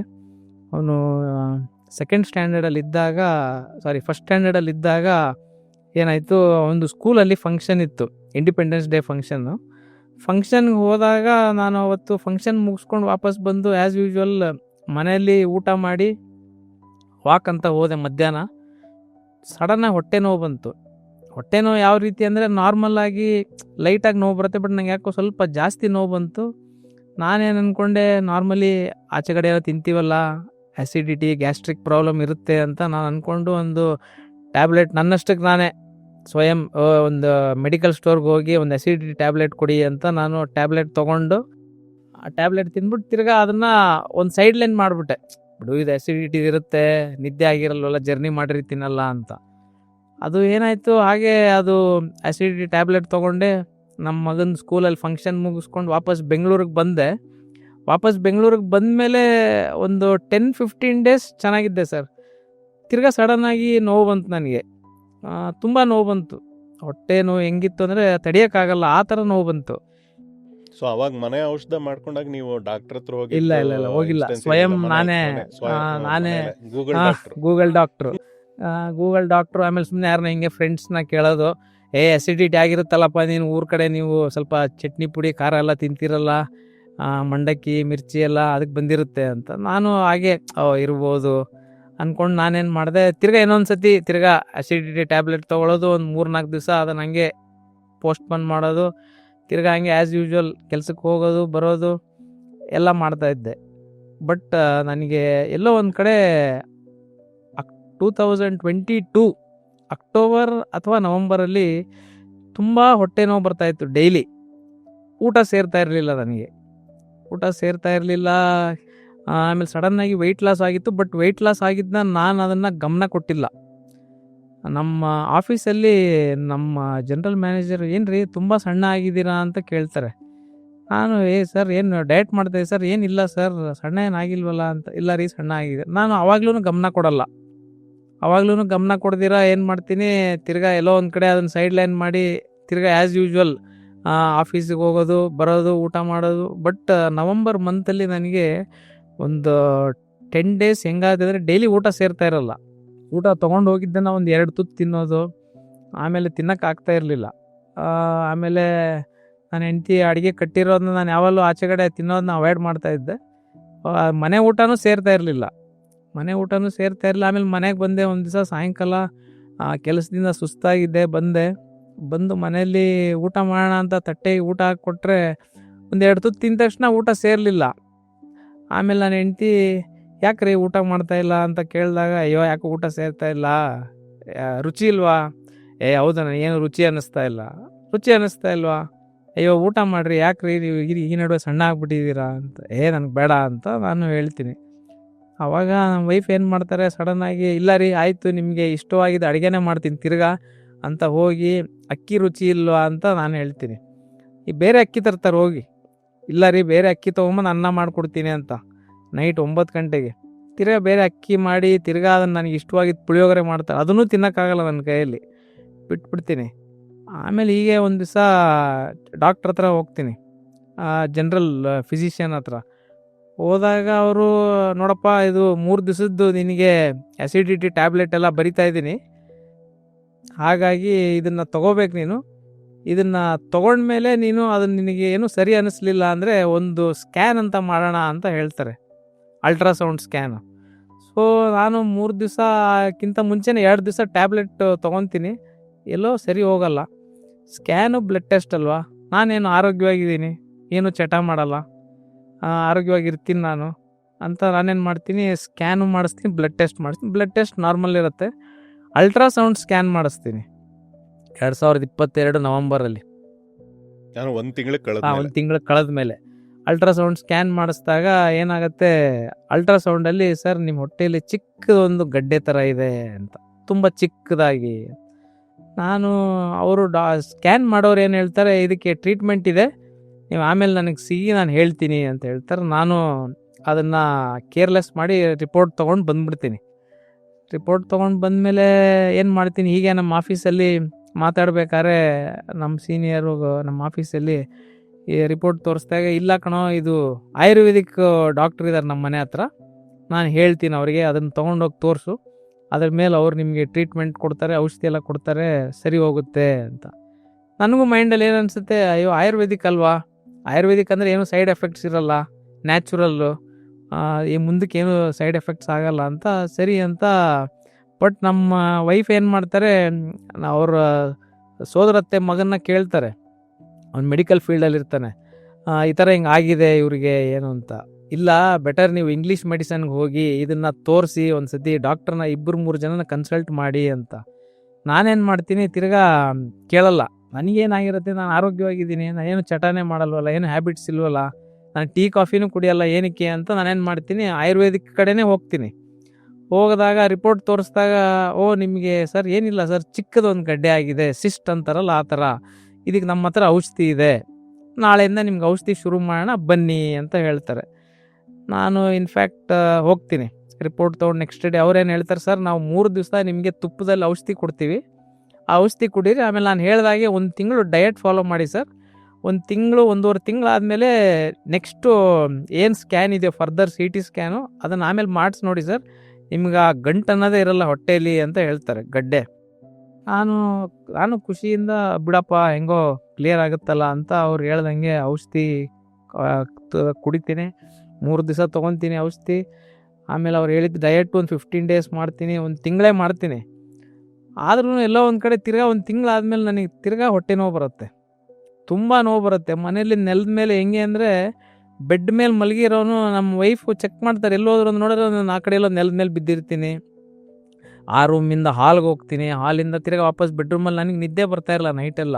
ಆಮೇಲೆ ತಿರ್ಗಾ ಇನ್ನೊಂದು ದಿವಸ ಏನು ಮಾಡ್ತೀನಿ, ಡಾಕ್ಟ್ರ್ ಕೇಳ್ತೀನಿ, ಮೇಡಮ್ ಇದು ಯಾಕೋ ನನಗೆ ಸರಿ ಹೋಗ್ತಾ ಇಲ್ಲ, ನೋವು ಬರ್ತಾ ಇದೆ, ತಿರ್ಗಾ ಊಟ ಸೇರ್ತಾ ಇಲ್ಲ ಅಂತ. ಹಾಗಾಗಿ ಡಾಕ್ಟ್ರ್ ಏನು ಮಾಡ್ತಾರೆ, ಸರ್ ಯಾವುದಕ್ಕೂ ಒಂದು CT ಸ್ಕ್ಯಾನ್ ಮಾಡಿ ಅಂತ ಹೇಳ್ತಾರೆ. CT ಸ್ಕ್ಯಾನ್ ಮಾಡಿದಾಗ ಏನು ಮಾಡ್ತಾರೆ, ನಾನು CT ಸ್ಕ್ಯಾನ್ ಮಾಡಿಸ್ತೀನಿ, CT ಸ್ಕ್ಯಾನ್ ಮಾಡಿಸಿ ಆ ರಿಪೋರ್ಟ್ನ ಅದೇ ಆಯುರ್ವೇದಿಕ್ ಡಾಕ್ಟ್ರಿಗೆ ಕಳಿಸ್ತೀನಿ. ಅವ್ರು ಹೇಳ್ತಾರೆ, ಸರ್ ಇದು ನೀವು ಇದನ್ನು ತೊಗೊಂಡು ಆಂಕಾಲಜಿಸ್ಟ್ ಹತ್ರ ಹೋಗಬೇಕು ಅಂತ. ಅಲ್ಲಿ ನನಗೆ ವಾಟ್ ಈಸ್ ಆಂಕಾಲಜಿ ಅಂತಲೇ ಗೊತ್ತಿಲ್ಲ, ಅದ್ರ ಬಗ್ಗೆ ನನಗೆ ಐಡಿಯಾನೂ ಇಲ್ಲ. ಮೇಡಮ್ ಏನಿದು ಆಂಕಾಲಜಿ, ಯಾರ ಹತ್ರ ಹೋಗಬೇಕು? ಸರ್ ನೀವು ಫಸ್ಟು ಈ ರಿಪೋರ್ಟ್ ತೊಗೊಂಡು ನೀವು ಆಂಕಾಲಜಿಸ್ಟ್ ಹತ್ರ ಹೋಗಿ ಅಂತ ಹೇಳ್ತಾರೆ. ಸರ್ ಮೇಡಮ್ ಅಲ್ಲಿ ಯಾವ ಹಾಸ್ಪಿಟ್ಲು? ಸರ್ ಇದು ರಾಮಯ್ಯ ಅಲ್ಲಿ HCG ಅಂತ ಹಾಸ್ಪಿಟ್ಲಿದೆ, ನೀವು ಅಲ್ಲಿ ಹೋಗಿ ಆಂಕಾಲಜಿಸ್ಟ್ನ ಮೀಟ್ ಮಾಡಿ ಅಂತ. ನಾನು ತಿರ್ಗಾ ಕೇಳ್ತೀನಿ, ಮೇಡಮ್ ಆಂಕಾಲಜಿ ಅಂದರೆ ಏನು ಅಂತ. ಅವ್ರು ಹೇಳ್ತಾರೆ, ಸರ್ ನೀವು ಫಸ್ಟ್ ಅಲ್ಲಿ ಹೋಗಿ, ಅವ್ರು ಹೇಳ್ತಾರೆ ನಿಮಗೆ ಅಂತ. ನಾನು ಆ ರಿಪೋರ್ಟ್ ತೊಗೊಂಡು ಅಲ್ಲಿ ಹೋಗ್ತೀನಿ. ನಾನು ಅಲ್ಲಿ ಹೋಗಲ್ಲ, ಮೇಯ್ನ್ HCG ಹಾಸ್ಪಿಟ್ಲ್ ಇರುತ್ತೆ ಡಬಲ್ ರೋಡಲ್ಲಿ, ಅಲ್ಲಿಗೆ ಹೋಗ್ತೀನಿ. ಅದು ಹೆಂಗೆ ಹೋಗ್ತೀನಿ ಅಂದರೆ, ನಾವು ಇನ್ಫ್ಯಾಕ್ಟ್ ಈ ಸ್ಕೋಡಾಲ್ಲಿ ಕೆಲಸ ಮಾಡೋದ್ರಿಂದ ನಮ್ಮ ಹತ್ರ ಗಾಡಿ ತೊಗೊಂಡಿರೋ ನಮ್ಮ ಕಸ್ಟಮರ್ ಆದಂಥ ಡಾಕ್ಟರ್ ಪ್ರಮೋದ್ ಸಿಂಡರ್ ಅವರು ತುಂಬ ಫೇಮಸ್ ಬೋನ್ ಮ್ಯಾರೋ ಸ್ಪೆಷಲಿಸ್ಟ್ ಅವರು. ಸೊ ಅವ್ರಿಗೆ ಫೋನ್ ಮಾಡ್ತೀನಿ, ಸರ್ ನನಗೆ ಈ ಥರ ಆಗಿದೆ, ಈ ಥರ ರಿಪೋರ್ಟ್ ಬಂದಿದೆ ಅಂತ. ಅವ್ರು ಇನ್ಫ್ಯಾಕ್ಟ್ ಕ್ವಶನ್ಸ್ ಕೇಳ್ತಾರೆ ನನಗೆ, ನಿಮ್ಗೆ ಊಟ ಸೇರ್ತಾ ಇದೆಯಾ ಮಂಜುನಾಥ್ ಅಂತಾರೆ. ನಾನು ಹೇಳ್ತೀನಿ, ಸರ್ ನನಗೆ ಊಟ ಸೇರ್ತಾ ಇಲ್ಲ, ಆಲ್ಮೋಸ್ಟ್ ಒಂದು ತಿಂಗಳಾಯಿತು ಸರಿಯಾಗಿ ಊಟ ಮಾಡ್ತಾ ಇಲ್ಲ ನಾನು ಅಂತ. ವೆಯ್ಟ್ ಲಾಸ್ ಆಗಿದೆ ಅಂತ ಕೇಳ್ತಾರೆ, ಹ್ಞೂ ಸರ್ ಅಂತೀನಿ. ಹೌದಾ, ಹಾಗಾದರೆ ಇದು ಆ್ಯಕ್ಚುಲಿ ನಿಮಗೆ ಟ್ರೀಟ್ಮೆಂಟು ನಾನು ಮಾಡಲ್ಲ, ನನ್ನದೇ ಬೇರೆ. ನಿಮ್ಗೆ ಯಾವುದಕ್ಕೂ ಒಂದು ಸ್ಕ್ಯಾನ್ ಎಲ್ಲ ಮಾಡಿಸ್ಬೇಕು, ಅದಕ್ಕೆ PET CT ಅಂತಾರೆ. ಬೆಳಗ್ಗೆ ನೀವು HCG ಹಾಸ್ಪಿಟ್ಲಿಗೆ ಬನ್ನಿ, ನಾನು ನಮ್ಮ ಅಸಿಸ್ಟೆಂಟ್ಗೆ ಹೇಳ್ತೀನಿ, ಬೆಳಗ್ಗೆ 6:30ಗೆ ಬರಬೇಕು, ಸ್ಕ್ಯಾನ್ ಮಾಡಿಸ್ಬೇಕು ಅಂತ ಹೇಳ್ತಾರೆ. ನಾನು ಇನ್ಫ್ಯಾಕ್ಟ್ ಮನಸ್ಸಲ್ಲಿ ಅವಾಗಲೂ ಅಂದ್ಕೊಂಡಿರ್ತೀನಿ, HCG ಅಂದರೆ ನಾನು ಯಾವಾಗಲೂ ಆ ಕಡೆ ಓಡಾಡ್ತಾ ಇರ್ತೀನಿ, ಆಫೀಸ್ ಕೆಲಸದ ಮೇಲೆ ಓಡಾಡ್ಬೇಕಾದ್ರೆ HCG ಕ್ಯಾನ್ಸರ್ ಹಾಸ್ಪಿಟ್ಲ್ ಅಂತ ನೋಡ್ತಾ ಇದ್ದೆ, ಅದನ್ನು ನೋಡ್ತಾ ಇದ್ದೆ. ಆಮೇಲೆ ಫಿಲಮಲ್ಲೆಲ್ಲ ನೋಡ್ತಾ ಇದ್ದೆ, ಕ್ಯಾನ್ಸರ್ ಅಂದರೆ ಈ ಥರ ಎಲ್ಲ ಆಗುತ್ತೆ ಅಂತ. ಬಟ್ ನಾನು ಅಂದ್ಕೊಂಡಾಗ ಅಲ್ಲಿ ಹೋದಾಗ ಏನು ಅಂದ್ಕೊಂಡೆ, ಮೇ ಬಿ ಅಪೆಂಡಿಕ್ಸೋ ಇಲ್ಲ ಅಲ್ಸರೋ ಆಗಿರ್ಬೇಕೇನೋ, ಏನು ಸ್ಕ್ಯಾನ್ ತಾನೇ ಮಾಡಿಸ್ಬಿಡೋಣ ಅಂತ. ಬಟ್ ಅಲ್ಲಿ ಹೋಗ್ತೀನಿ, ಅಲ್ಲಿ ಹೋದಾಗ PET CT ಸ್ಕ್ಯಾನ್ಗೆ ಬೆಳಗ್ಗೆ 6:30ಗೆ ಇರಬೇಕು ಅಂತಾರೆ. ನನ್ನ ಹೆಂಡತಿ ಬೆಳಗ್ಗೆ 6:30ಗೆ ಹೋಗ್ತೀವಿ ಹಾಸ್ಪಿಟ್ಲಿಗೆ, ಎಲ್ಲ ರಿಪೋರ್ಟ್ಸ್ ಎಲ್ಲ ಕೊಡ್ತೀವಿ. ಅವರು ಚೆಕ್ ಮಾಡ್ತಾರೆ, ಹ್ಞೂ ಸರ್ ಸ್ಕ್ಯಾನ್ ಮಾಡ್ಬೇಕು ನಿಮಗೆ ಅಂತ ಹೇಳ್ತಾರೆ. ಆವಾಗ ನನಗೆ 7:30ಗೆ ಅಪಾಯಿಂಟ್ಮೆಂಟ್ ಸಿಗುತ್ತೆ, ಸ್ಕ್ಯಾನ್ ಮಾಡ್ತಾರೆ. ಸ್ಕ್ಯಾನ್ ಮಾಡಿ ಆ ಸ್ಕ್ಯಾನ್ಗೆ ಹೋದಾಗಲೇ ಗೊತ್ತಾಗಿದ್ದು, ಈ ಥರ ಸ್ಕ್ಯಾನ್ ಇದು ಯಾವುದೋ ಬೇರೆ ಥರ ಇದೆಯಲ್ಲ ಅಂತ. ಯಾಕಂದ್ರೆ ನಾನು ಅಂದ್ಕೊಂಡೆ ಫಸ್ಟ್ ಅಲ್ಟ್ರಾಸೌಂಡ್ ಆದರೆ ಅದು ನಾರ್ಮಲ್ ಸ್ಕ್ಯಾನು, ಅದರಿಂದ ಏನು ನಮಗೆ ನೋವು ಅನ್ನಿಸ್ಲಿಲ್ಲ. ಬಟ್ ಇಲ್ಲಿ ಏನು ಅಂದರೆ ನನಗೆ ಪೆಟ್ ಸಿ ಟಿ ಅಂತ ಹೇಳಿದಾಗ ಅದು ಒಂಥರ ಅಲ್ಲಿ ಒಳಗಡೆ ಹೋಗಿದ ತಕ್ಷಣ ಭಯ ಆಗೋಯ್ತು ನನಗೆ.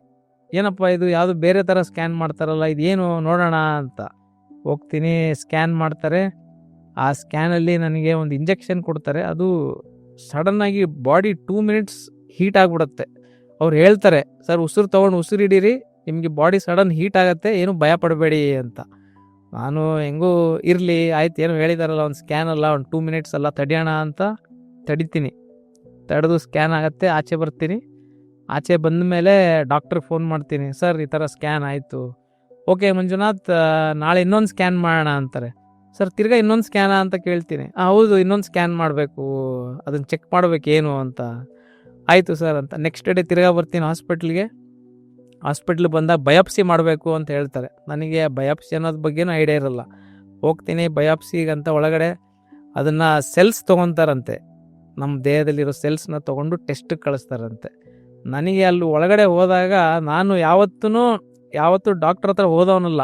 ನನಗೆ ಬುದ್ಧಿ ಬಂದಾಗಿಂದ ಆರೋಗ್ಯವಾಗಿದ್ದೆ, ಓಡಾಡಿಕೊಂಡು ಯಾವ ಡಾಕ್ಟ್ರ್ ಹತ್ರ. ಇದು ಏನಾಗೋಯ್ತು ಅಂದರೆ ಟೆಸ್ಟ್ ಮೇಲೆ ಟೆಸ್ಟ್ ಆದಾಗ ನಾನು ಸ್ವಲ್ಪ ಭಯ ಬಿದ್ದೆ. ಬಯಾಪ್ಸಿ ಅಂತ ಹೋದಾಗ ಒಳಗಡೆ ಅದು ಅಟ್ ಎ ಟೈಮ್ 3 ಇಂಜೆಕ್ಷನ್ ಹಾಕಿ ಬೆನ್ನಲ್ಲಿ ಸೆಲ್ಸ್ನ ತೆಗಿತಾರೆ.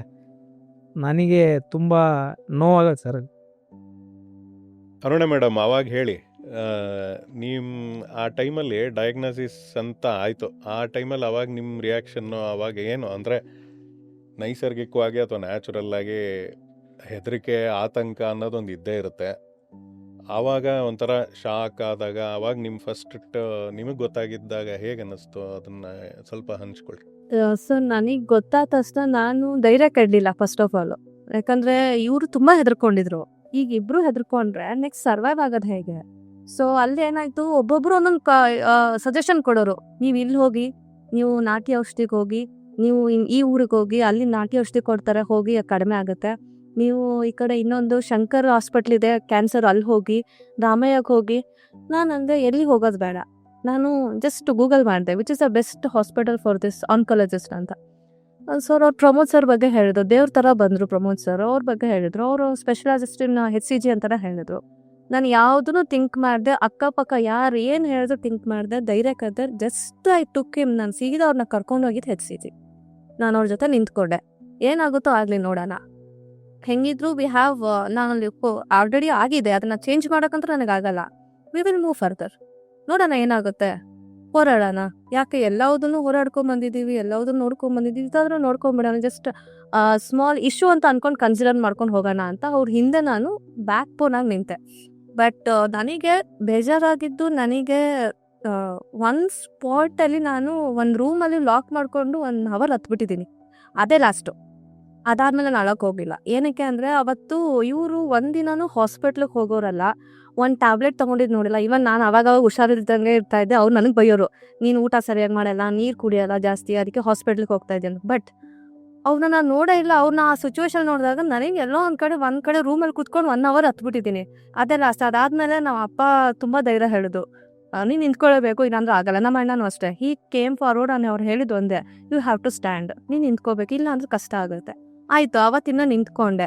ಬಟ್ ನನಗೆ ಒಂದು ಹೊಟ್ಟೆಯಲ್ಲಿ ಕ್ಯೂಚ್ದಂಗೆ ಆಗಿದ್ದೇನು ಅಂದರೆ, ಅವ್ರು ಬೋನ್ ಮ್ಯಾರೋ ತೆಗಿಬೇಕಾದ್ರೆ ಚಿಕ್ಕ ಮಗು ಥರ ಒದ್ದಾಡ್ಬಿಟ್ರು. ನೋಡೋಕ್ಕಾಗಲಿಲ್ಲ ನನಗೆ ಜೀವನದಲ್ಲಿ. ನಂಗೆ ಕಷ್ಟ ಅನ್ನೋದಂತಂದರೆ ಅದೊಂದು ಸಿಚುವೇಶನು. ಬೋನ್ ಮ್ಯಾರೋ ತೆಗಿಬೇಕಾದ್ರೆ ವಿತೌಟ್ ಅನೆಸ್ಥಿಷಿಯಾ ಅವರು ಎಷ್ಟು ಒದ್ದಾಡ್ಬಿಟ್ರು ಅಂದರೆ, that is the worst part of my life ಅಂತಲೇ ಅನ್ಬೋದು. ಅದು ಮತ್ತೆ ನನಗೆ ನೋಡೋಕ್ಕೂ ಇಷ್ಟ ಇಲ್ಲ. That is the worst life.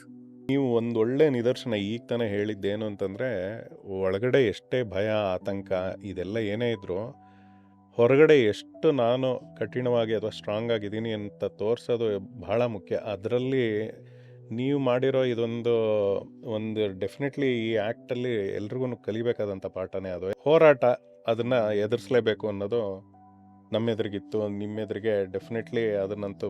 But ಇದರಿಂದ ಒಂದು ನನಗೆ ಕ್ವಶನ್ ಏನು ಅಂತಂದರೆ, ದೇಹ ಇದೆಲ್ಲ ಒಂದೊಂದು ಸಿಗ್ನಲ್ ಕೊಡೋಕ್ಕೆ ಸ್ಟಾರ್ಟ್ ಮಾಡುತ್ತೆ.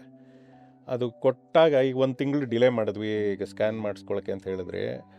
ಸೊ ಇದನ್ನು ಮುಂಚೆನೇ ಮಾಡಿಸಿದ್ದಿದ್ರೆ ಇನ್ನೊಂದು ಸ್ವಲ್ಪ ಸುಲಭವಾಗಿ ಏನಾದ್ರು ಆಗೋವಂಥ ಒಂದು ಸಾಧ್ಯತೆಗಳು ಆ ಥರ ಏನಾದ್ರು ಇತ್ತೋ ಏನೋ. ಬಟ್ ಈ ಸಿಗ್ನಲ್ ಕೊಡ್ತಾ ಇದ್ದಾಗ ನಾವು ಅದಕ್ಕೆ ತಕ್ಕಂತೆ ಸ್ಪಂದಿಸೋದು ಎಷ್ಟು ಅತ್ಯಗತ್ಯ ಅನ್ನೋದನ್ನ ಏನು ಹೇಳ್ತೀರಿ ಅದ್ರ ಬಗ್ಗೆ ನೀವು? ಯಾಕಂದರೆ ನಾವು ಅಂದ್ಕೊಂಡ್ವಿ ನನಗೇ ಬರೋ ಅಂಥದ್ದು ಏನಿದು ಎಲ್ರಿಗೂ ಸಹಜವಾಗೇ ಬರುತ್ತದು. ಈಗ ನಿಮ್ಗಂತಲ್ಲ, ಯಾರಿಗಾರೋ ಆಗಲಿ, ಯಾರೇ ಇದನ್ನು ನಮಗೆಲ್ಲ ಆ ಥರ ಆಗೋಕ್ಕೆ ಚಾನ್ಸ್ ಇದೆಯಾ, ನಮಗೇನಾಗುತ್ತೆ, ನಾವೇನು ಮಾಡಿದ್ದೀವಿ ಆ್ಯಂಡ್ ಆವಾಗಲೇ ಇವ್ರು ಹೇಳಿದಾಗೆ ನನಗೇನು ಕೆಟ್ಟ ಚಟಗಳಿಲ್ಲ, ದುರಭ್ಯಾಸಗಳಿಲ್ಲ, ಯಾರ್ಯಾರೋ ಮಾಡ್ಕೊಂಡವ್ರು ಏನೇನೋ ಮಾಡ್ಕೊಂಡು ಆರಾಮಾಗಿ ಸುಖವಾಗಿದ್ದಾರೆ ಅಂತ ಅದು ಬೇರೆ ಇರುತ್ತೆ.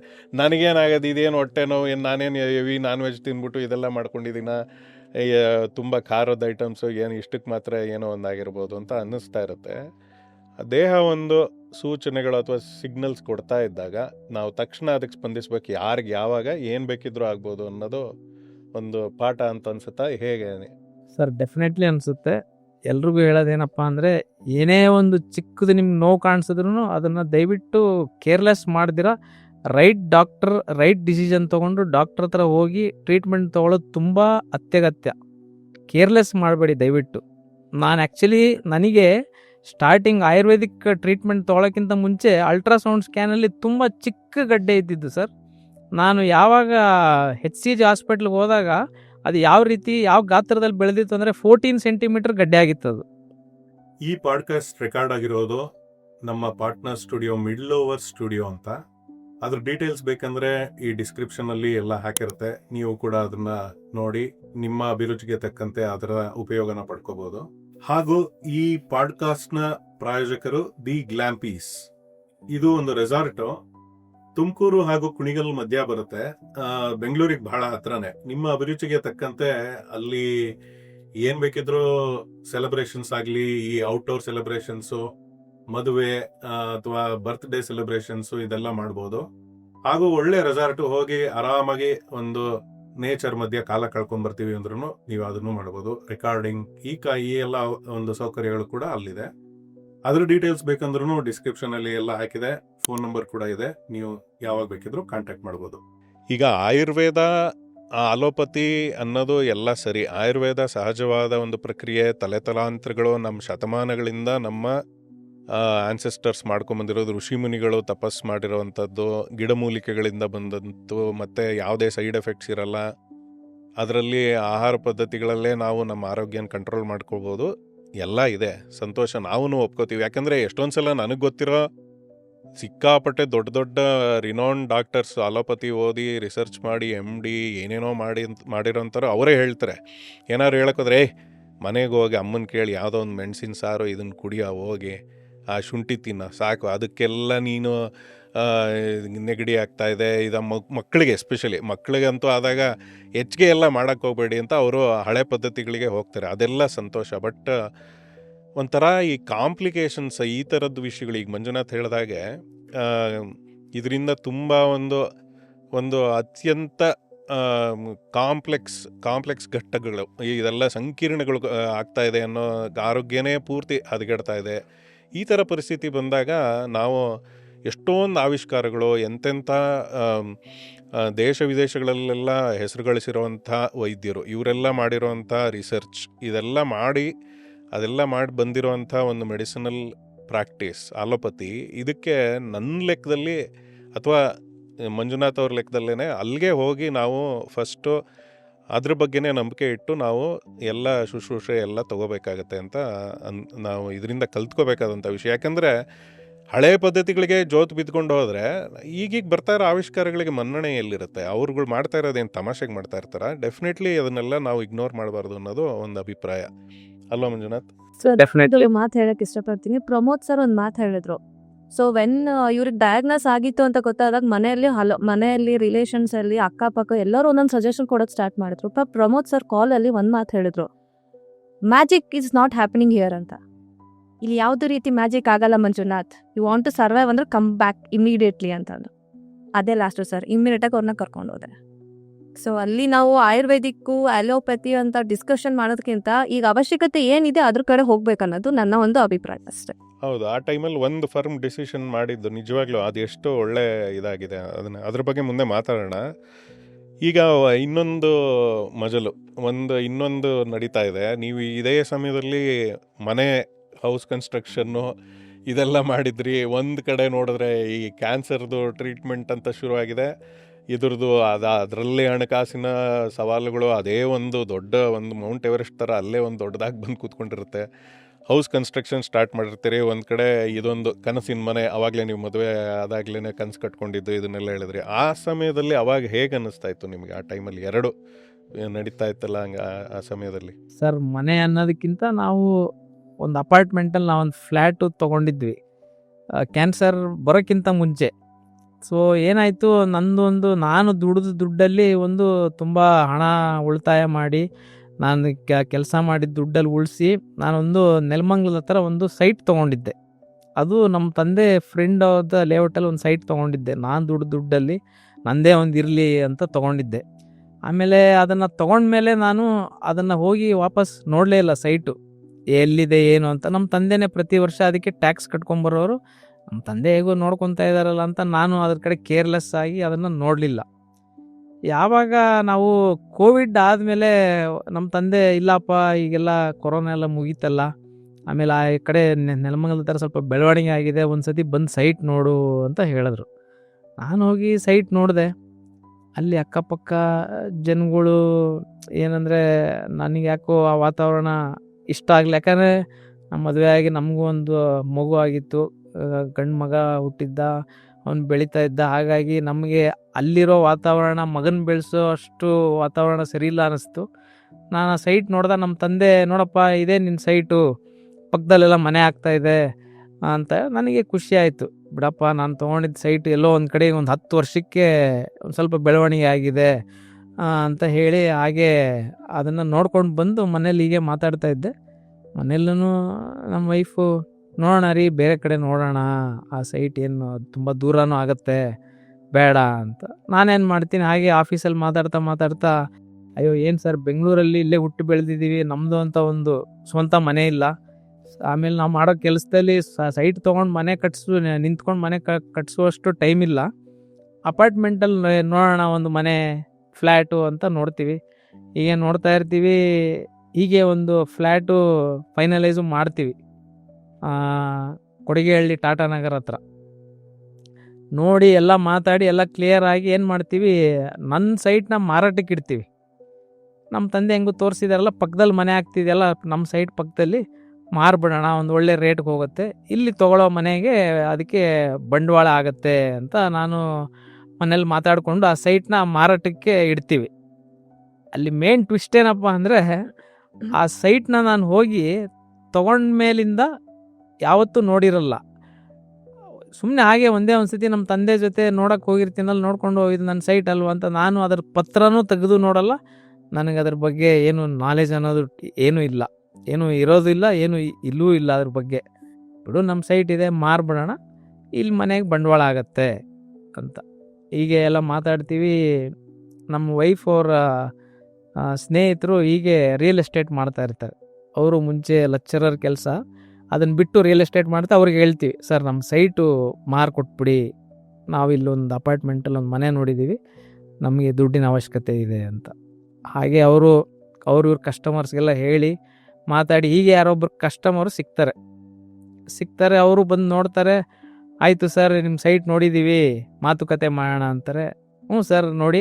ಆಮೇಲೆ ನಾನು ಹೇಳ್ತೀನಿ ಅವರಿಗೆ, ಮಾರಬೇಕಾದ್ರೂ ಹೇಳ್ತೀನಿ, ಸರ್ ನಾನು ಸೈಟ್ ಬಗ್ಗೆ ಯಾವತ್ತೂ ಏನೂ ಐಡಿಯಾ ಇಲ್ಲ, ನಾನೀಗೊಂದು ಮನೆ ತೊಗೊತಾ ಇದ್ದೀನಿ, ಅದಕ್ಕೆ ಮಾರ್ತಾಯಿದ್ದೀನಿ, ಇಷ್ಟಿಷ್ಟು ರೇಟು ಅಂತೆಲ್ಲ ಮಾತಾಡ್ತೀನಿ. ಅವರು ಓಕೆ ಅಂತಾರೆ. ಮಾತಾಡಿ ಆದಮೇಲೆ ಅಡ್ವಾನ್ಸ್ ಕೊಡ್ತಾರೆ, ಮಿಕ್ಕಿದ್ದು ರಿಜಿಸ್ಟ್ರೇಷನ್ ದಿವಸ ಕೊಡ್ತೀನಿ ಅಂತೆಲ್ಲ ಹೇಳಿ ಮಾತುಕತೆ ಆಗುತ್ತೆ. ಹೋಗಿ ಒಂದು ದಿವಸ ರಿಜಿಸ್ಟ್ರ್ ಮಾಡಿ ಕೊಟ್ಟು ಬರ್ತೀನಿ. ದುಡ್ಡೆಲ್ಲ ಬರುತ್ತೆ ನಮ್ಮ ಅಕೌಂಟಿಗೆ. ನಾನು ಆ ದುಡ್ಡು ತೊಗೊಂಡೋಗಿ ನಾನು ತೊಗೊತಾ ಇರೋ ಮನೆಗೆ ಬಂಡವಾಳ ಹಾಕ್ತೀನಿ, ಬ್ಯಾಂಕಲ್ಲಿ ಲೋನ್ ಮಾಡಿಸ್ತೀನಿ. ಬ್ಯಾಂಕಲ್ಲೂ ಲೋನ್ ಮಾಡಿಸಿ ಇಲ್ಲಿ ಬಂಡವಾಳನೂ ಹಾಕಿರ್ತೀನಿ, ಆ ಸೈಟು ಮಾರಿರ್ತೀನಿ. ಹೀಗೆ ಮನೆ ಎಲ್ಲ ಆಯ್ತಲ್ಲಪ್ಪ, ರಿಜಿಸ್ಟ್ರೇಷನ್ನು ಅವ್ರ ಸೈಟ್ ಅವ್ರಿಗೆ, ನಾವು ತೊಗೊಂಡಿರೋ ಸೈಟ್ನ ಅವ್ರಿಗೆ ಮಾರ್ತೀವಿ, ಅವ್ರಿಗೆ ರಿಜಿಸ್ಟ್ರ್ ಮಾಡಿಕೊಡ್ತೀವಿ. ಇಲ್ಲಿ ನಮ್ಮ ಮನೇನ ನಾವು ಏನೋ ರಿಜಿಸ್ಟ್ರ್ ಮಾಡ್ತೀವಿ. ರಿಜಿಸ್ಟ್ರ್ ಆದಮೇಲೆ ಮನೆ ಒಳಗಡೆ ಇಂಟೀರಿಯರ್ ಕೆಲಸ ಅಂತ ಸ್ಟಾರ್ಟ್ ಮಾಡ್ತೀವಿ. ಗೃಹ ಪ್ರವೇಶ ಮಾಡಬೇಕಲ್ಲ, ನಮ್ಗೆ ಯಾವ ರೀತಿ ಬೇಕೋ ಆ ಥರ ಒಳಗಡೆ ಎಲ್ಲ ಫ್ಲ್ಯಾಟಲ್ಲಿ ಎಲ್ಲ ರೆಡಿ ಮಾಡಿಸೋಣ, ನಮ್ಗೆ ಯಾವ ರೀತಿ ಬೇಕೋ ಎಲ್ಲ ಮಾಡಿಸ್ಕೊಂಡು ಆಮೇಲೆ ಪೂಜೆ ಮಾಡಿ ಶಿಫ್ಟ್ ಆಗೋಣ ಅಂತ ಮಾತಾಡ್ತಾ ಇರ್ತೀವಿ. ಒಂದು ಫೋನ್ ಬರುತ್ತೆ, ನಮ್ಮ ಸೈಟ್ ತೊಗೊಂಡಿರೋನು ಫೋನ್ ಮಾಡ್ತಾರೆ, ಸರ್ ಇದು ಸೈಟು ಕ್ಲೀನ್ ಮಾಡೋಕ್ಕಂತ ಬಂದಿದ್ದೆ, ಇಲ್ಲಿ ಯಾರು ಆಲ್ರೆಡಿ ಬೇರೆ ಕ್ಲೀನ್ ಮಾಡಿ ಬೇಲಿ ಹಾಕಿದ್ದಾರೆ ಅಂತ. ನನಗೆ ಸಡನ್ನಾಗಿ ಶಾಕ್ ಆಗುತ್ತೆ. ನಾನು ಆಫೀಸ್ಗೆ ಹೋಗೋಕೆ ರೆಡಿ ಆಗ್ತಾ ಇರ್ತೀನಿ. ಇಲ್ವಲ್ಲ ಸರ್, ಆ ಥರ ಏನಿಲ್ಲ ಸರ್, ನಮ್ಮದೇ ಸೈಟ್ ಅದು. ಇಲ್ಲ, ನೀವು ಇಮಿಡಿಯೇಟ್ ಬರಬೇಕು, ಇಲ್ಲಿ ಯಾರೋ ಆಲ್ರೆಡಿ ತಂತಿ ಬೇಲಿ ಹಾಕಿದ್ದಾರೆ ಅಂತ. ನನಗೆ ಆತಂಕ ಶುರುವಾಗುತ್ತೆ. ಇದೇನಪ್ಪ ನಮ್ಮ ಸೈಟಿಗೆ ಇದು ಯಾವ ಥರ ಆತಂಕ ಇದು ಅಂತ ನಾನೇನು ಮಾಡ್ತೀನಿ, ಸರ್ ನನಗೆ ಆಫೀಸ್ಗೆ ಹೋಗ್ತಾ ಇದ್ದೀನಿ, ಕೆಲಸ ಇದೆ, ಮಧ್ಯಾಹ್ನದ ಮೇಲೆ ಬರ್ತೀನಿ ಅಂತ. ಹೋಗ್ತೀನಿ, ಮಧ್ಯಾಹ್ನ ಎಲ್ಲ ನೋಡ್ತೀನಿ, ಮಾತಾಡ್ತೀನಿ. ಅದು ಅಲ್ಲಿ ತಿರುವೇನಪ್ಪ ಅಂದರೆ, ನಾನು ಸೈಟ್ ತೊಗೊಂಡ ಮೇಲಿಂದ ನೋಡೇ ಇರಲ್ಲ. ನಮ್ಮ ತಂದೆ ತೋರಿಸಿದ್ದನ್ನು ನಾನು ಹೌದಪ್ಪ ಇದು ನನ್ನ ಸೈಟು ಅಂತ ನಾನು ನಂಬಿಕೆ ಅಂದ್ಕೊಂಡು ಇದೇ ಸೈಟು ಅಂತ ಅವ್ರಿಗೂ ಮಾರಿರ್ತೀನಿ. ಅವರು ತೊಗೊಂಡಿರೋರು ಪತ್ರ ಪೂರ್ತಿ ಚೆಕ್ ಮಾಡಲ್ಲ, ಒಂದು ನಂಬಿಕೆ ಮೇಲೆ ತೊಗೊಂಡಿರ್ತಾರೆ. ಇದೆಲ್ಲವೂ ನಂಬಿಕೆ, ಇಲ್ಲಿ ಮಾತಿನ ಮೂಲಕ ಒಂದು ನಂಬಿಕೆ. ಬಟ್ ಅಲ್ಲಿ ನಾವು ಲೇಔಟ್ ಯಾರ ಹತ್ರ ತೊಗೊಂಡಿರ್ತೀವಲ್ಲ ಅವ್ರನ್ನ ಕರಿತೀವಿ. ಅವ್ರು ಬಂದು ಶಾಕ್ ಕೊಡ್ತಾರೆ. ಅವ್ರು ಹೇಳ್ತಾರೆ, ಇದು ನಮ್ಮ ಲೇಔಟ್ ಅಲ್ಲಪ್ಪ, ಇದ್ರ ಹಿಂದೆಗಡೆ ಇರೋದು ನಮ್ಮ ಲೇಔಟು ಅಂತ. ಇದು ಪಣಿ ರಾಮಚಂದ್ರ ಅವರ ಒಂದು ಫಿಲಮ್ ಬಂದಿದೆ, ಅನಂತ್ನಾಗ್ ಅವ್ರ ಸಿನಿಮಾ ಬಂತಲ್ಲ, ಹಂಗ. ಹೌದೌದು ಸರ್, ಡೆಫಿನೆಟ್ಲಿ. ಆಮೇಲೆ ಅವ್ರು ಏನು ಅಂದರೆ, ಸರ್ ನನಗೆ ಈ ಸೈಟ್ ಹಂಗಂದ್ರೆ ಬೇಡ, ನನಗೆ ದುಡ್ಡು ವಾಪಸ್ ಕೊಡಿ. ನಾನು ಹೇಳ್ತೀನಿ, ಸರ್ ಇಲ್ಲ, ನಾನು ಆಲ್ರೆಡಿ ನಿಮ್ಮ ಮಾರಿರೋ ಸೈಟ್ ದುಡ್ಡನ್ನ ಆಲ್ರೆಡಿ ನಮ್ಮ ಮನೆಗೆ ಬಂಡವಾಳ ಹಾಕ್ಬಿಟ್ಟಿದ್ದೀನಿ, ನನಗೆ ಸ್ವಲ್ಪ ಟೈಮ್ ಕೊಡಿ, ಸ್ವಲ್ಪ ತಲೆ ಓಡ್ತಾ ಇಲ್ಲ ನನಗೆ. ಇಲ್ಲ ಅಂದರೆ ನಮ್ಮ ಸೈಟ್ ಸರ್, ನಾನು ನಿಮ್ಗೆ ಮೋಸ ಏನು ಮಾಡಿಲ್ಲ. ಅವ್ರೇನು ಹೇಳ್ತಾರೆ ನನಗೆ, ನೀವು ಮೋಸ ಮಾಡಿಬಿಟ್ರಿ, ನನಗೆ ನೀವು ಮೋಸ ಮಾಡಿದ್ದೆ. ನಾನು ಹೇಳ್ತೀನಿ, ಸರ್ ನಾನು ಯಾವತ್ತೂ ಯಾರಿಗೂ ಮೋಸ ಮಾಡ್ದವನಲ್ಲ. ಸೈಟ್ ನನಗೆ ಕನ್ಫ್ಯೂಸ್ ಆಗಿದೆ, ನಮ್ಮ ಸೈಟ್ ಹಿಂದೆಗಡೆ ಇದೆ ಸರ್, ಆ ಸೈಟ್ನ ನೀವು ಬೇಕಾದ್ರೆ ಏನಿಲ್ಲ ಸರ್, ಪತ್ರ ಚೇಂಜ್ ಮಾಡಬೇಕಷ್ಟೇ ಅಂತ ಹೇಳ್ತೀನಿ. ಬಟ್ ಅವ್ರು ಒಪ್ಪಲ್ಲ, ನನಗೆ ಇಲ್ಲಿ ಈ ಲೇಔಟಲ್ಲೇ ಇದೇ ಸೈಟ್ ಬೇಕು, ಇಲ್ಲ ನಂಗೆ ದುಡ್ಡು ವಾಪಸ್ ಕೊಡಿ ಅಂತಾರೆ. ನಾನು, ಸರ್ ನನಗೆ ಸ್ವಲ್ಪ ಕಾಲಾವಕಾಶ ಕೊಡ್ಬೇಕು ಸರ್, ಇದು ಸಣ್ಣ ಪುಟ್ಟ ದುಡ್ಡಲ್ಲ, ಲಕ್ಷಾಂತರ ರೂಪಾಯಿ ಇದು ದುಡ್ಡಿದು, ನಂಗೆ ಟೈಮ್ ಕೊಡಿ ಅಂತ. ಇಲ್ಲ, ಅವರು ಕೇಳಲ್ಲ. ಅವರು ನನಗೆ ತುಂಬ ಟಾರ್ಚರ್ ಮಾಡ್ತಾರೆ. ಇಲ್ಲ, ನೀವು ತೊಗೊಂಡಿರೋ ಮನೇನ ನನಗೆ ಬಿಟ್ಕೊಡಿ ಈ ಸೈಟ್ ಮಾರೋವ್ರಿಗೂ. ಇಲ್ಲಿ ಸಾರಿ ಮಧ್ಯ ಇದು ಮಾಡೋದಕ್ಕೆ, ಇದ್ರ ನಡುವೆನೆ ಅಲ್ಲಿ ಆ ಕಡೆ ನಿಮ್ದು ಟ್ರೀಟ್ಮೆಂಟು ನಡೀತಾನೆ ಇರುತ್ತೆ. ಇಲ್ಲ ಇದು ಇದಕ್ಕೆ ಮುಂಚೆ ಒಂದು ಸ್ವಲ್ಪ ಮುಂಚೆ ಇಲ್ಲ, ಟ್ರೀಟ್ಮೆಂಟ್ ಆಮೇಲೆ ಅದು. ನನಗೆ ಕ್ಯಾನ್ಸರ್ ಡಯಾಗ್ನೈಸ್ ಆಗೋಕ್ಕಿಂತ ಮುಂಚೆ ಇದು ಒಂದ್ಸಲ ಡಯಾಗ್ನೈಸ್ ಆಗಕ್ಕೆ, ಇನ್ನೂ ಹೊಟ್ಟೆ ನೋವು ಇದೆಲ್ಲ ಬರೋದಕ್ಕೆ ಶುರು ಆಗಕ್ಕೆ ಮುಂಚೆ ಮುಂಚೆ ಇದು ನಾವು ಆ ಮನೆಗೆ ಹೋದ್ಮೇಲೆ ನನಗೆ ಇದೆಲ್ಲ ಸ್ಟಾರ್ಟ್ ಆಗುತ್ತೆ. ಸೊ ಹಾಗಾಗಿ ನಾನು ಈ ಮನೆ ಟೆನ್ಷನ್ಗೆ ತುಂಬ ಟೆನ್ಷನ್ ತೊಗೊಂಡ್ಬಿಡ್ತೀನಿ ಸರ್. ಅದು ಒಂದು ಸರಿಯಾಗಿ ಊಟ ಮಾಡಲ್ಲ, ನೀರು ಕುಡಿಯಲ್ಲ. ಅವರು ನನಗೆ ಯಾವಾಗಲೂ ನೀವು ಮೋಸ ಅಂತ, ನನಗೆ ಯಾವತ್ತೂ ಯಾರಿಗೂ ಮೋಸ ಮಾಡಿದವನಲ್ಲ ನಾನು. ಅವ್ರಿಗೆ ಹಂಗಂದ ನನಗೆ ತುಂಬ ನೋವಾಗ್ಬಿಡುತ್ತೆ. ನಾನು ಇವ್ರಿಗೆ ಮೋಸ ಅಂತಾರಲ್ಲಪ್ಪ, ನಾನು ಮೋಸ ಮಾಡಿಲ್ಲ, ಇದು ಹೆಂಗಪ್ಪ ಜೀವನ, ಏನು ಮಾಡೋದು ಮುಂದಕ್ಕೆ, ದುಡ್ಡು ಹೆಂಗೆ ಇವ್ರಿಗೆ ಹೊಂದಿಸೋದು ಅಂತ ನನಗೆ ಕಾಡಕ್ಕೆ ಶುರು ಆಗುತ್ತೆ. ನಾನು ಅವ್ರಿಗೆ ಹೇಳ್ತಾನೆ ಇರ್ತೀನಿ, ಅವ್ರಿಗೆ ಕೇಳಲ್ಲ.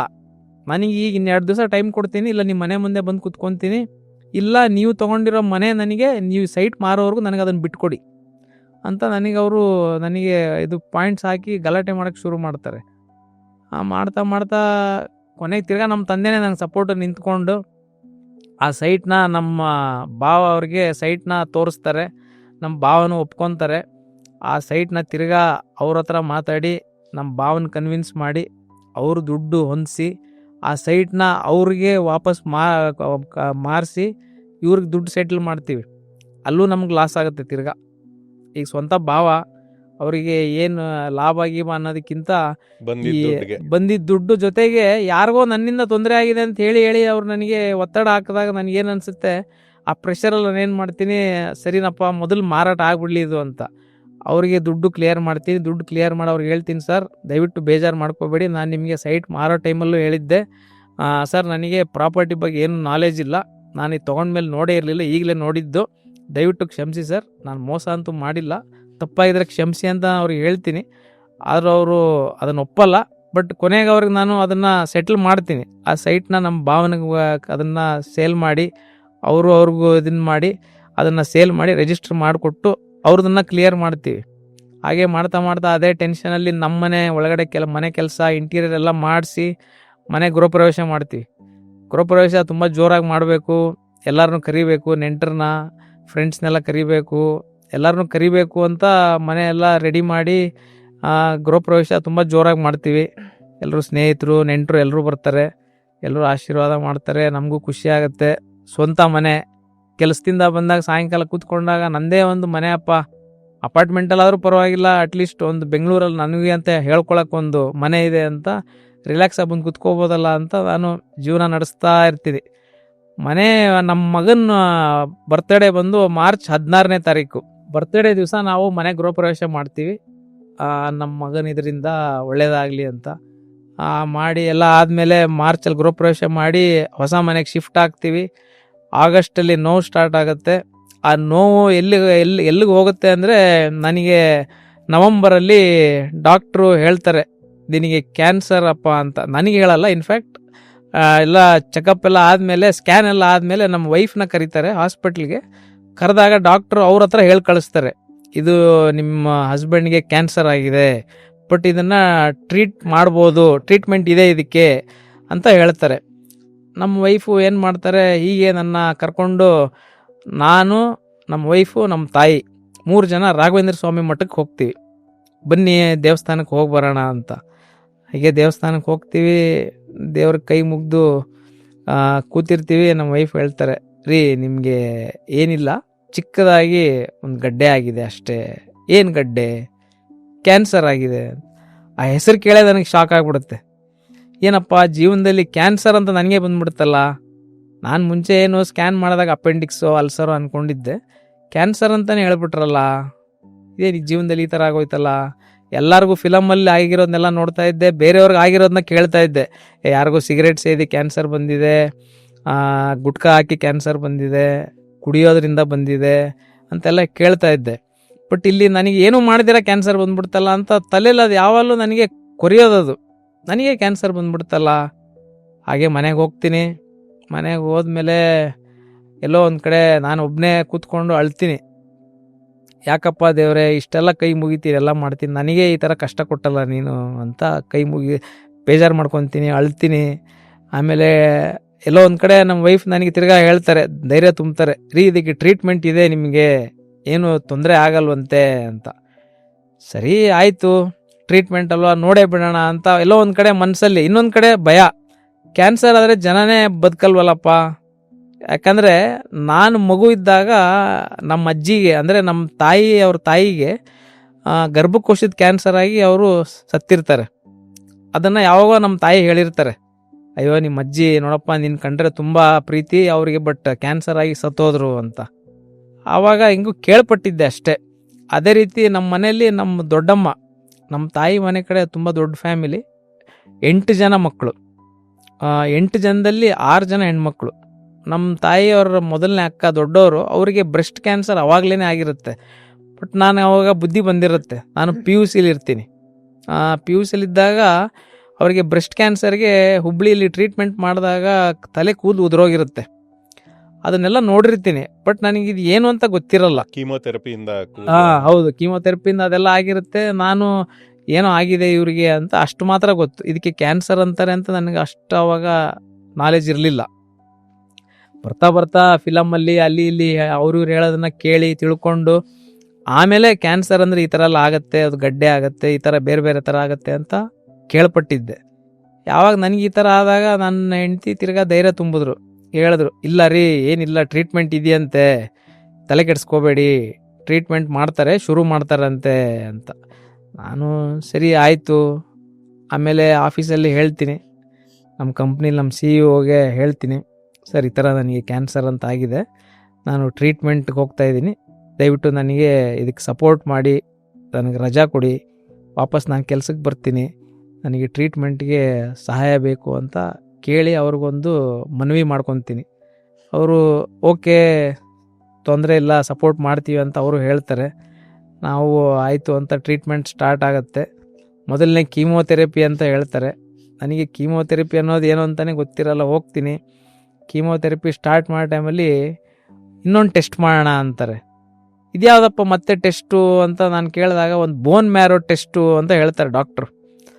ಬೋನ್ ಮ್ಯಾರೋ ಟೆಸ್ಟು ಸರ್, ಅದು ಸೂಜಿ ನೀವು ಹೆಂಗಿರುತ್ತೆ ಅಂದರೆ, ಆ ಥರ ಸೂಜಿನ ನಾನು ವೆಟರ್ನರಿ ಹಾಸ್ಪಿಟ್ಲಲ್ಲಿ ನೋಡಿದ್ದೆ. ಅದನ್ನು ನೋಡಿದಾಗ ನನಗೆ ಭಯ ಆಗೋಯ್ತು. ಭಯ ಆಗಿ ತಿರ್ಗಾ ತೆಗೆದ್ರು, ತುಂಬ ಅತ್ತೆ, ತುಂಬ ನೋವು ಅನುಭವಿಸ್ದೆ. ಆಗಿ ಎಲ್ಲ ಆದಮೇಲೆ ಕೀಮೋಥೆರಪಿ ಆಗುತ್ತೆ. ಮೊದಲನೇ ಕೀಮೋಥೆರಪಿ ಆಗಿ ಮನೆಗೆ ಬರ್ತೀನಿ. ಮನೆಗೆ ಬಂದಮೇಲೆ TV ನೋಡ್ತಾ ಇರ್ತೀನಿ. TV ನೋಡ್ತಾ ನೋಡ್ತಾ ಸುಮ್ಮನೆ ಹೀಗೆ ತಲೆಯಲ್ಲಿ ಹಿಂಗೆ ಕೈ ಆಡಿಸ್ತೀನಿ. ಕೈ ಆಡಿಸ್ದಾಗ ಏನಾಗುತ್ತೆ, ಕೂದಲು ಸುಮ್ಮನೆ ಕೈಗೆ ಬಂದ್ಬಿಡುತ್ತೆ. ಏನು ಬಿಡು ಮಾಮೂಲಿ ಡ್ಯಾಂಡ್ರಫ್ ಆಗಿ ಕೂದಲು ಉದುರಿರ್ಬೋದೇನೋ ಅಂತ ತಿರ್ಗಾ ಕೈ ಆಡಿಸ್ತೀನಿ, ಕೂದಲು ತಿರ್ಗಾ ಬಂದ್ಬಿಡುತ್ತೆ. ಆಮೇಲೆ ಬಾತ್ರೂಮ್ಗೆ ಹೋಗಿ ಎಲ್ಲ ನೋಡಿ ತಿರ್ಗಾ ಕೈ ಆಡಿಸ್ತಾ ಕೂದಲು ಆಟೋಮೆಟಿಕ್ ಅದೇ ಎಲ್ಲ ಉದುರೋಗುತ್ತೆ. ನಾನು ಅದನ್ನು ಫಿಲಮಲ್ಲಿ ನೋಡಿದ್ದೆ. ಫಿಲಮಲ್ಲಿ ನೋಡಿದಾಗ ಈ ಥರ ಎಲ್ಲ ಉದುರುತ್ತೆ ಅಂತ ನನಗೆ ಉದುರೋಯ್ತಲ್ಲ ಅಂತ ನನಗೆ ಅವಾಗ ತಿರ್ಗಾ ಇನ್ನೂ ಬೇಜಾರಾಗುತ್ತೆ. ಆಮೇಲೆ ಏನಾಗುತ್ತೆ, ಎಲ್ಲ ಉದುರೋಗುತ್ತೆ. ಆಮೇಲೆ ತಿರ್ಗಾ ಅಳ್ತೀನಿ, ತಿರ್ಗಾ ಬಂದು ತಿರ್ಗಾ ಕೂತ್ಕೊತೀನಿ, ಸ್ವಲ್ಪ ಹೊತ್ತು ಯೋಚನೆ ಮಾಡ್ತೀನಿ, ನೋಡಪ್ಪ ಇದೇನಾ ಕ್ಯಾನ್ಸರು, ಈ ಥರ ಎಲ್ಲ ಆಗುತ್ತಾ. ಆಮೇಲೆ ಮಾಡ್ತಾ ಕೀಮೋಥೆರಪಿ ಆಗಿ ನೆಕ್ಸ್ಟ್ ಡೇ ಏನಾಗುತ್ತೆ, ತುಂಬ ಹೊಟ್ಟೆಯಲ್ಲಿ ಕಲಿಸ್ದಂಗೆ ಆಗುತ್ತೆ ಸರ್. ಅದು ಕೀಮೋಥೆರಪಿ ತುಂಬ ತಡಿಯೋಕ್ಕಾಗಲ್ಲ ನೋವದು. ಅದು ಯಾರಿಗೂ ಜೀವನದಲ್ಲಿ ಬರೋದು ಬೇಡ. ಅದಕ್ಕೆ ದಯವಿಟ್ಟು ಎಲ್ಲರಿಗೂ ಹೇಳೋದು, ಆರೋಗ್ಯವಾಗಿರಿ, ಆರೋಗ್ಯದ ಕಡೆ ಗಮನ ಕೊಡಿ. ಎಷ್ಟು ಸೆಷನ್ಸ್ ಕೀಮೋಥೆರಪಿ ಆಗಿದ್ದು ಮಂಜುನಾಥ್? ಸರ್ 6 ಕೀಮೋಥೆರಪಿ ಮಾಡ್ತಾರೆ ಸರ್. ಆಮೇಲೆ ಕೀಮೋಥೆರಪಿ ಏನಪ್ಪ ಅಂದರೆ ಒಬ್ಬೊಬ್ರಿಗೆ ಒಂದೊಂದು ಥರ ಕೀಮೋಥೆರಪಿ ಇರುತ್ತೆ, ಎಲ್ರಿಗೂ ಒಂದೇ ಇರಲ್ಲ. ಡಿಫ್ರೆಂಟ್ ಪ್ಲ್ಯಾನಿಂಗ್ ಅಂತ ಮಾಡ್ತಾರೆ ಡಾಕ್ಟರ್ಸು. ನಂದು ಹೆಂಗೆ ಅಂದರೆ 24 hours ಕೀಮೋಥೆರಪಿ. ಇವತ್ತು ಮಧ್ಯಾಹ್ನ ನಂದು ಕೀಮೋಥೆರಪಿ ಸ್ಟಾರ್ಟ್ ಆದರೆ ನೆಕ್ಸ್ಟ್ ಡೇ ಮಧ್ಯಾಹ್ನನೇ ಮುಗಿಯೋದು. ಕೆಲವರಿಗೆ ಡೇ ಟೈಮ್ ಕೀಮೋಥೆರಪಿ ಮಾಡ್ತಾರೆ, ಕೆಲವರು 5 hours ಇರುತ್ತೆ. ಬಟ್ ನಂದು 24 hours ಕೀಮೋಥೆರಪಿ. ತುಂಬ ನೋವು ಅನುಭವಿಸ್ತೀನಿ, ಕೀಮೋಥೆರಪಿ ಎಲ್ಲ ಆಗುತ್ತೆ. ಬಟ್ ಇದ್ರ ಮೇನ್ ಏನಪ್ಪ ಅಂದರೆ ಕೀಮೋಥೆರಪಿ ಅಂತ ಫಸ್ಟ್ ಸತಿ ಹೋಗಿ ಅಡ್ಮಿಟ್ ಆದಾಗ, ಟ್ರೀಟ್ಮೆಂಟ್ ಸ್ಟಾರ್ಟ್ ಮಾಡಿದಾಗ ಏನಾಗುತ್ತೆ, ಮನೇಲಿ ನಾವು ಸ್ಟಾರ್ ಹೆಲ್ತ್ ಇನ್ಶೂರೆನ್ಸ್ ಪರ್ಸ್ನಲ್ ಆಗಿ ಕಟ್ಟಿರ್ತೀವಿ ಫ್ಯಾಮಿಲಿಗೆ. ಅದೇ ಆ ವಿಷಯ ಕೇಳೋಣ ಅಂತ ಅಂದ್ಕೊಂಡೆ. ಟ್ರೀಟ್ಮೆಂಟ್ ತಗೊಳ್ಳೋದು ಒಂದು ಭಾಗ, ಧೈರ್ಯವಾಗಿರೋದು ಇನ್ನೊಂದು, ಎಲ್ಲ ಮಾಡಿದೆ. ಬಟ್ ಹಣಕಾಸಿನ ಸವಾಲು ಅನ್ನೋದು ಡೆಫಿನೆಟ್ಲಿ ಇದ್ದೇ ಇರುತ್ತೆ, ಅದು ಪ್ರಾಕ್ಟಿಕಲ್ಲು. ಹೌದು. ಇಂಥ ಒಂದು ಒಳ್ಳೆ ಹಾಸ್ಪಿಟ್ಲು, ಒಳ್ಳೆ ಡಾಕ್ಟ್ರು, ಇದನ್ನೆಲ್ಲ ಅಫೋರ್ಡ್ ಮಾಡೋದು ಅನ್ನೋದು ಎಲ್ರಿಗೂ ಅಷ್ಟು ಸುಲಭವಾದ ವಿಷಯ ಅಲ್ಲ. ಎಲ್ಲ ಸಾಹುಕಾರರಿಗೆ ಬರಬೇಕಾದಂಥ ರೋಗಗಳು, ಅದೇನು ರೋಗ ಅನ್ನೋದು ಯಾರು ನೀನು ಸಾಹುಕಾರನ ಬಡವನ ಅಂತ ನೋಡ್ಕೊಂಡೇನು ಬರಲ್ಲ. ಸೊ ಹಂಗೆ ಬಂದಿರೋ ಈಗ ಈ ಹೆಲ್ತ್ ಇನ್ಶೂರೆನ್ಸ್ ಇದ್ರ ಬಗ್ಗೆ ಏನು ಹೇಗೆ ಪ್ಲ್ಯಾನ್ ಮಾಡಿದ್ರಿ, ಅದು ಅಥವಾ ಹೇಗೆ ಮ್ಯಾನೇಜ್ ಮಾಡಿದ್ರಿ ವಿತ್ ಹೆಲ್ತ್ ಇನ್ಶೂರೆನ್ಸು, ಇದ್ರ ಕತೆ? ಸರ್ ಹೆಲ್ತ್ ಇನ್ಶೂರೆನ್ಸ್ ಅಂದರೆ ಅದೊಂದು ಧೈರ್ಯ ಇತ್ತು ನನಗೆ. ಯಾಕಂದರೆ ನಾನು ಅದನ್ನು 7 ವರ್ಷದಿಂದ ಕಟ್ತಾ ಇದ್ದೆ. Star health insurance family personal ಆಗಿ, ಕಂಪ್ನಿದು ಬಿಟ್ಟು ನಮ್ಮದೇ ಪರ್ಸ್ನಲ್ ಆಗಿ ನಾನು ಕಟ್ತಾ ಇದ್ದೆ. ನಮ್ಮ ತಂದೆ ತಾಯಿದು ಸಪ್ರೇಟಾಗಿ ಕಟ್ತಾ ಇದ್ದೆ. ನನಗೂ ನನ್ನ ಹೆಂಡ್ತಿ ನನ್ನ ಮಗಂದೊಂದು ಸಪ್ರೇಟಾಗಿ ಇನ್ಶೂರೆನ್ಸ್ ಕಟ್ತಾ ಇದ್ದೆ. ಪ್ರತಿ ವರ್ಷ ಕಟ್ತಾ ಇದ್ದೆ. ಯಾವತ್ತೂ ಏನು ಆರೋಗ್ಯ ಕೆಟ್ಟಿರಲಿಲ್ಲ, ಆರೋಗ್ಯವಾಗಿ ಇದ್ವಿ, ಅದನ್ನು ಕಟ್ಕೊಂಡು ಬರ್ತಾ ಇದ್ದೆ. ಬಟ್ ನಾನು ಮನೆ ತೊಗೊಂಡಿರೋ ವಿಚಾರದಲ್ಲಿ ಏನು ಮಾಡಿದೆ, ಅದನ್ನು ರಿನ್ಯೂವಲ್ ಮಾಡೋ ಟೈಮಲ್ಲಿ ನಾನು ಸ್ವಲ್ಪ ಕೇರ್ಲೆಸ್ ಮಾಡಿದೆ. ಅದನ್ನು ಇನ್ ಟೈಮ್ಗೆ ರಿನ್ಯೂವಲ್ ಮಾಡಲಿಲ್ಲ. ನನಗದು ಮೆಸೇಜ್ ಬರ್ತಾನೆ ಇತ್ತು, ಅವ್ರು ನನಗೆ ಹೇಳ್ತಾನೆ ಇದ್ರು, ಸ್ಟಾರ್ ಹೆಲ್ತ್ ಅವ್ರು ರಿಮೈಂಡ್ ಮಾಡ್ತಾಯಿದ್ರು, ಸರ್ ನಿಮ್ದು ಇನ್ಶೂರೆನ್ಸ್ ರಿನ್ಯೂವಲ್ ಇದೆ ಅಂತ. ನಾನು ಈ ಮನೆ ತೊಗೊಂಡಿರೋ ವಿಚಾರದಲ್ಲಿ ಬ್ಯುಸಿಯಾಗಿ ಕಟ್ಟೋಣ ಅಂತ ಅದನ್ನು ಗಮನ ಇಲ್ಲ ಆ ಕಡೆ. ಒಂದು ಎರಡನೇದು, ನನ್ನ ಕಡೆ ಇನ್ಫ್ಯಾಕ್ಟ್ ದುಡ್ಡಿನ ಸವಾಲು. ಯಾಕಂದ್ರೆ ನಾನು ಅವಾಗ ತಾನೇ ಮನೆಗೆಲ್ಲ ಬಂಡವಾಳ ಹಾಕ್ಬಿಟ್ಟಿದ್ದೆ. ಅವ್ರಿಗೆ ಬೇರೆ ಸೈಟ್ನವ್ರಿಗೊಂದು ಅಲ್ಲೊಂದು ಸ್ವಲ್ಪ ತುಂಬ ಲಾಸ್ ಆಯಿತು ನನಗೆ. ಏನಾಯಿತು, ಆಯಿತು ಆಮೇಲೆ ಕಟ್ಟೋಣ ಬಿಡು ಅಂತ. ಆಮೇಲೆ ನನಗೆ ಇವರು ನಮ್ಮ ಇನ್ಶೂರೆನ್ಸ್ ಅವ್ರು ಹೇಳಿದ್ರು, ಸರ್ ಗ್ರೇಸ್ ಪೀರಿಯಡ್ ಅಂತ ಇರುತ್ತೆ, ಅವಾಗಲೂ ಕಟ್ಬೋದು ಅಂತ. ಅದೊಂದು ಧೈರ್ಯ ಆಯಿತು, ಸರಿ ಬಿಡು ಆಮೇಲೆ ಕಟ್ಟಿದ್ರೆ ಆಯಿತು ಅಂತ. ಗ್ರೇಸ್ ಪೀರಿಯಡಲ್ಲಿ ದುಡ್ಡು ಹೆಂಗೋ ಹೊಂದಿಸಿ ಕಟ್ಟಾದ್ಮೇಲೆ ಬಿಡು. ಬಟ್ ಗ್ರೇಸ್ ಪೀರಿಯಡಲ್ಲಿ ನಮಗೆ ಹೇಳಿದ್ರು ಅವರು, ಸರ್ ನೀವೇನು ಡಯಾಗ್ನೈಸ್ ಆಗಬಾರ್ದು, ಏನು ಚೆಕಪ್ ಆಗಬಾರ್ದು ನೀವು, ಆಮೇಲೆ ಆಗಿದ್ದರೆ ನಮ್ಗೆ ಹೇಳಬೇಕು ಅಂತ.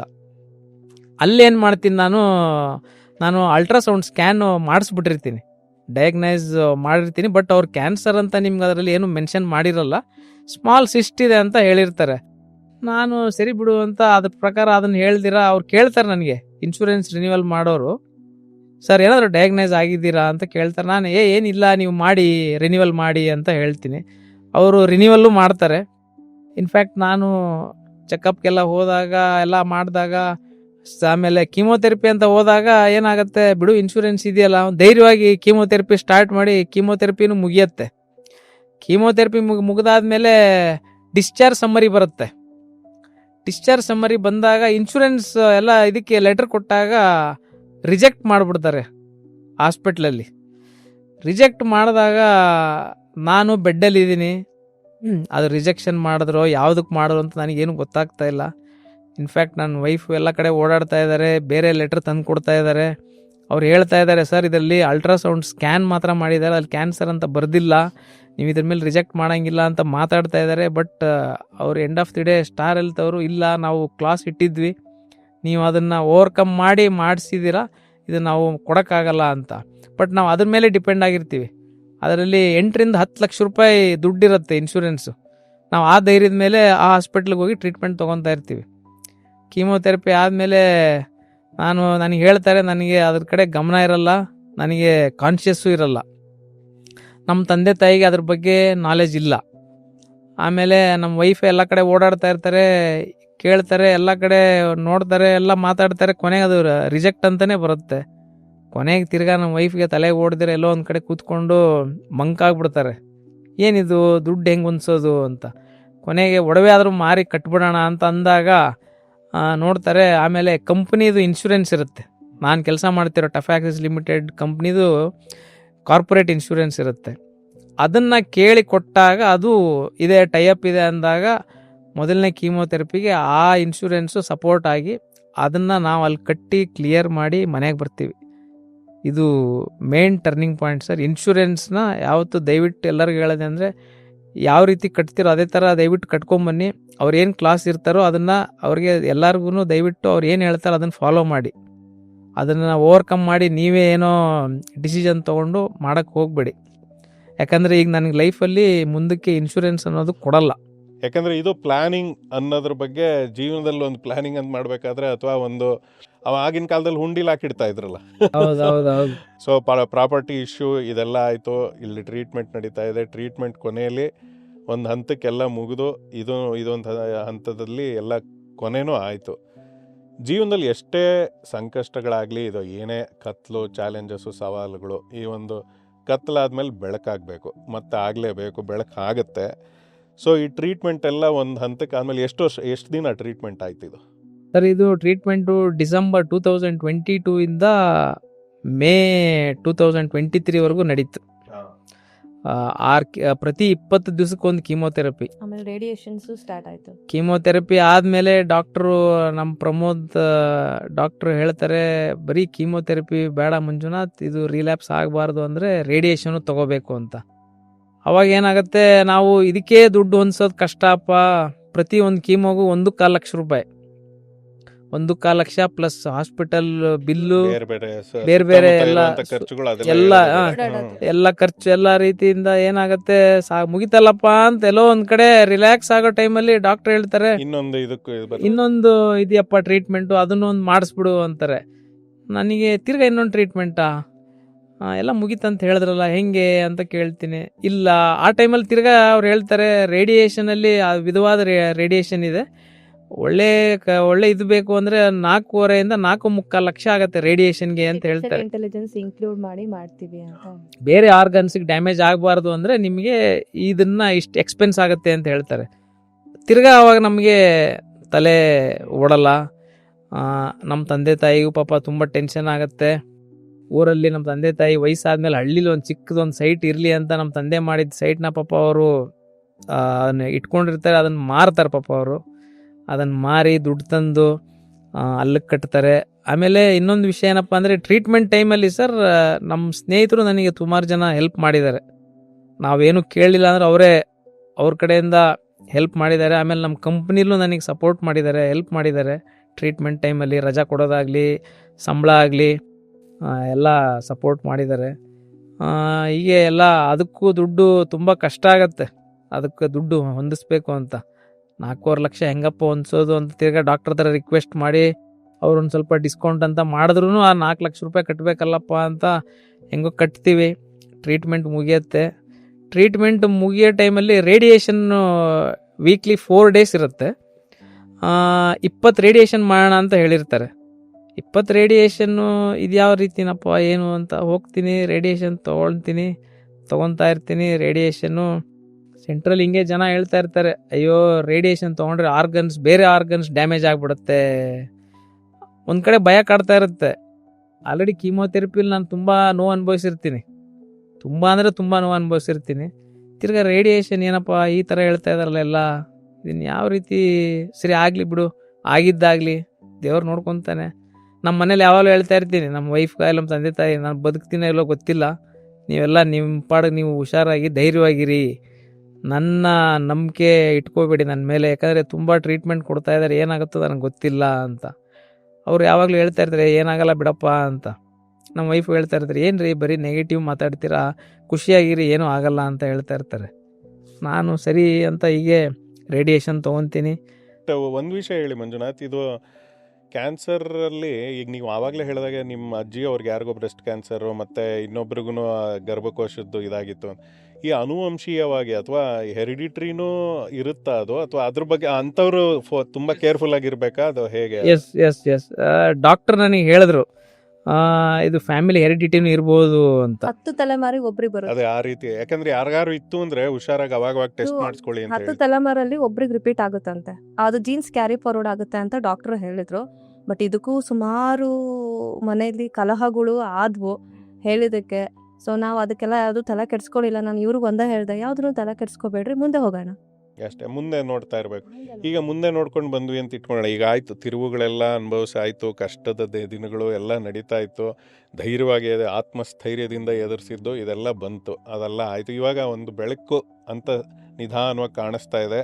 ಸ್ಲೋ ಆಗಿ ನಾರ್ಮಲ್ ಆಗಕ್ಕೆ ಬರ್ತಾ ಇದ್ರಿ ನೀವು. ಸ್ಲೋ ಆಗಿ ಈ ಥರ ನಾರ್ಮಲ್ ಆಗೋ ಅಂಥ ಸಮಯದಲ್ಲಿ ಡಾಕ್ಟರ್ ಖಾದರ್ವಲ್ಲಿ ಇವರು ಮಿಲ್ಲೆಟ್ ಫಿಲಾಸಫಿ ಇದ್ರ ಬಗ್ಗೆ ಎಲ್ಲ ಆವಾಗಲೇ ಹೇಳಿದ್ರಿ. ಆವಾಗಲೇ ಅಂದರೆ ನಾನು ನಿಮ್ಮ ಜೊತೆ ಆವಾಗಲೇ ಮಾತಾಡಿದಾಗ ಇದ್ರ ಪರಿಚಯ ಎಲ್ಲ ಹೇಗಾಯಿತು ನಿಮಗೆ, ಆ್ಯಂಡ್ ನಿಮ್ಮ ಆರೋಗ್ಯದಲ್ಲಿ ಇದರಿಂದ ಆದ ಬದಲಾವಣೆಗಳು ಇದ್ರ ಬಗ್ಗೆ ಸ್ವಲ್ಪ ಮಾತಾಡಿ ಸರ್. ಇದೇನಂದರೆ ನನಗೆ ಕ್ಯಾನ್ಸರ್ ಅಂತ ಆದಾಗ ನನ್ನ ಸ್ನೇಹಿತರೊಬ್ಬರು ರವಿ ಅಂತ ಇದ್ದಾರೆ, ಅವ್ರು ನಮ್ಮ ಮನೆಗೆ ಬಂದರು ನಾನು ನೋಡೋಕ್ಕೆ. ಬಂದಾಗ ಅವರು ಹೇಳಿದ್ರು, ಸರ್ ನೀವು ಇನ್ಮೇಲಿಂದ ಮಿಲೆಟ್ಸ್ ತಿನ್ನೋಕ್ಕೆ ಶುರು ಮಾಡಬೇಕು ಅಂತ. ನನಗೆ ಮಿಲೆಟ್ಸ್ ಅಂದ್ರೇ ಗೊತ್ತಿಲ್ಲ. ಸೊ ಅವರು ಒಂದು ಬಾಕ್ಸಲ್ಲಿ ಬೇರೆ ಬೇರೆ ಥರ ಮಿಲೆಟ್ಸ್ ತಂದು ಕೊಟ್ಟರು. ಒಂದು ಬೇರೆ ಬೇರೆ ಒಂದು 5-6 ರೀತಿ ಮಿಲೆಟ್ಸು, ಗಾಣದ ಎಣ್ಣೆ ಎಲ್ಲ ತಂದು ಕೊಟ್ಟರು. ಇನ್ಫ್ಯಾಕ್ಟ್ ಅವರು ಅಥ್ಲೀಟು. ಸೊ ಅವ್ರು ಯಾವಾಗಲೂ ಹೇಳೋರು, ಸರ್ ಆರೋಗ್ಯದ ಕಡೆ ಗಮನ ಇರಬೇಕು ಅಂತ. ಯಾಕಂದರೆ ಯಾವಾಗ ಸಿಕ್ತಾಗೆಲ್ಲ ಹೇಳೋರು. ನಾನು ಹೆಂಗೆ ಅಂದರೆ ಆವಾಗೆಲ್ಲ ಅವ್ರು ಸಿಕ್ತಾಗೆಲ್ಲ, ಏನು ರೀ ರವಿ ಆರೋಗ್ಯ ಏನು, ನಾವೇನು ತಿನ್ನಲ್ವಲ್ಲ, ಮಾಮೂಲಿ ಏನೋ ಇಷ್ಟ ಬಂದಿದ್ದು ತಿಂತೀವಿ, ಅದಕ್ಕೇನಿದೆ ಆರೋಗ್ಯ. ಇಲ್ಲ ಸರ್ ಹಂಗಲ್ಲ, ಈ ಥರ ಒಳ್ಳೆ ಫುಡ್ ತಿನ್ನಬೇಕು, ಸ್ವಲ್ಪ ಒಳ್ಳೆ ಎಕ್ಸಸೈಸ್ ಎಲ್ಲ ಇರಬೇಕು ಅಂತ. ನಾನು ಅದ್ರ ಕಡೆ ಅವ್ರು ಹೇಳ್ದಾಗೆಲ್ಲ, ಅಯ್ಯೋ ಇವ್ರೇನೋ ಹೇಳ್ತಾರೆ ಬಿಡಪ್ಪ, ನಮ್ಮ ಪಾಡ ನಾವು ಇರೋಣ, ಅವ್ರು ಹೇಳಿದ್ದನ್ನು ಒಂದು ಕಡೆ ಕೇಳೋ ಒಂದು ಕಡೆ ಬಿಟ್ಬಿಡೋಣ ಅಂತ. ನನಗೆ ಹುಷಾರಿಲ್ಲೇ ಇದ್ದಾಗ ಅವ್ರಿಗೆ ಫೋನ್ ಮಾಡ್ತೀನಿ, ಈ ಥರ ರವಿ ಈ ಥರ ಆಗೋಯ್ತು ನನಗೆ ಅಂತ. ಅಯ್ಯೋ ಹೌದಾ ಸರ್ ಅಂತ ನಮ್ಮ ಮನೆಗೆ ಬಂದು ನೋಡಿ ನನಗೆಲ್ಲ ರೀತಿಯ ಸಿರಿಧಾನ್ಯ ತಂದುಕೊಟ್ಟು, ಗಾಣದೆಂದೆ ತೊಗೊಂಬಂದು ಕೊಟ್ಟು ಹೇಳ್ತಾರೆ, ಸರ್ ನೀವು ಇದನ್ನು ಉಪಯೋಗಿಸಿ, ಇನ್ಮೇಲೆ ವಿಟಮಿನ್ B12 ಸಿಗುತ್ತೆ, ಇದರಿಂದ ಫೈಬರ್ ಸಿಗುತ್ತೆ, ನೀವು ಕಾರ್ಬೋಹೈಡ್ರೇಟ್ಸ್ ತಿನ್ನಬಾರ್ದು. ನೀವು ಕಾದರ್ವಲ್ಲಿ ವೀಡಿಯೋ ಎಲ್ಲ ನೋಡಿ ಸರ್, ಅವ್ರು ನಿಮ್ಗೆ ಅದನ್ನು ನೋಡಿದಾಗ ನಿಮ್ಗೊಂದು ಐಡಿಯಾ ಬರುತ್ತೆ, ಅದ್ರ ಪ್ರಕಾರ ನೀವು ತಿನ್ನಿ ಮಾಡಿಕೊಂಡು ತುಂಬ ಒಳ್ಳೆಯದು ಆರೋಗ್ಯಕ್ಕೆ ಅಂತ ಹೇಳ್ತಾರೆ. ಅಲ್ಲಿಂದ ಶುರು ಆಗುತ್ತೆ ಸರ್. ನಾನು ಇವತ್ತಿನವರೆಗೂ ಡೈಲಿ ನಾನು ಏನು ತಿಂತೀನೋ ಅದರಲ್ಲಿ ಒಂದು 2 ಟೈಮು ಮಿಲೆಟ್ಸೇ ತಿನ್ನೋದು. ಫಾರ್ ಎಕ್ಸಾಂಪಲ್ ಜೋಳದ ರೊಟ್ಟಿ ಆಗ್ಬೋದು. ನಾವು ಉತ್ತರ ಕರ್ನಾಟಕದವರು ಆದಾಗಿಂದ ಸೊ ನಾವೇನು ಮಾಡ್ತೀವಿ, ಪ್ರತಿದಿನ ಜೋಳದ ರೊಟ್ಟಿ ಊಟದಲ್ಲಿ ಇದ್ದೇ ಇರುತ್ತೆ. ಅದ್ರ ಜೊತೆಗೆ ನಾನು ಬೇರೆ ಬೇರೆ ರೀತಿ ಮಿಲೆಟ್ಸ್ ಅಡುಗೆ ಮಾಡಿಸಿ ಅದನ್ನೇ ತಿನ್ನೋದು. ಬೇರೆ ಕಾರ್ಬೋಹೈಡ್ರೇಟ್ಸ್ನ ಆದಷ್ಟು ಕಡಿಮೆ ತಿಂತೀನಿ. ಸೊ ಹಾಗಾಗಿ ಕಾದರ್ವಲ್ಲಿ ವಿಡಿಯೋ ಯಾವಾಗಲೂ ನೋಡಿ ನನಗೆ ಅದು ಇನ್ಸ್ಪೈರ್ ಆಗಿ, ಇದನ್ನೇ ತಿಂದರೆ ಒಳ್ಳೆಯದು ಅಂತ ಮನೆಯಲ್ಲಿ ಸರ್ ಬಿಳಿ ಅಂಶ, ಸಕ್ಕರೆ ಆಗ್ಬೋದು, ಮೈದಾ ಆಗ್ಬೋದು, ಆಮೇಲೆ ಉಪ್ಪು, ಇದು ಯಾವುದನ್ನು ನಾನು ಹುಡುಕಿದ್ರು ನಮ್ಮ ಮನೇಲಿ ನೀವು ಬಂದು ಹುಡುಕಿದ್ರು ಸಿಗಲ್ಲ. ಸೊ ಹಾಗಾಗಿ ನಾವು ಆಲ್ಮೋಸ್ಟ್ ಸಿರಿಧಾನ್ಯನೇ ತಿಂತಾಯಿದ್ದೀವಿ. ನಮ್ಮ ಮಗನಿಗೂ ಅಷ್ಟೇ, ಅವನು ಏನೇ ಕೇಳಿದ್ರು ಸಿರಿಧಾನ್ಯದ್ದೇ ನಾವು ಅವನಿಗೆ ತಿನ್ನಿಸೋದು. ಈ ಮಕ್ಕಳಿಗೆಲ್ಲ ಪಿಜ್ಜಾ ಬರ್ಗರ್ ತುಂಬ ಆಸೆ ಇರುತ್ತೆ.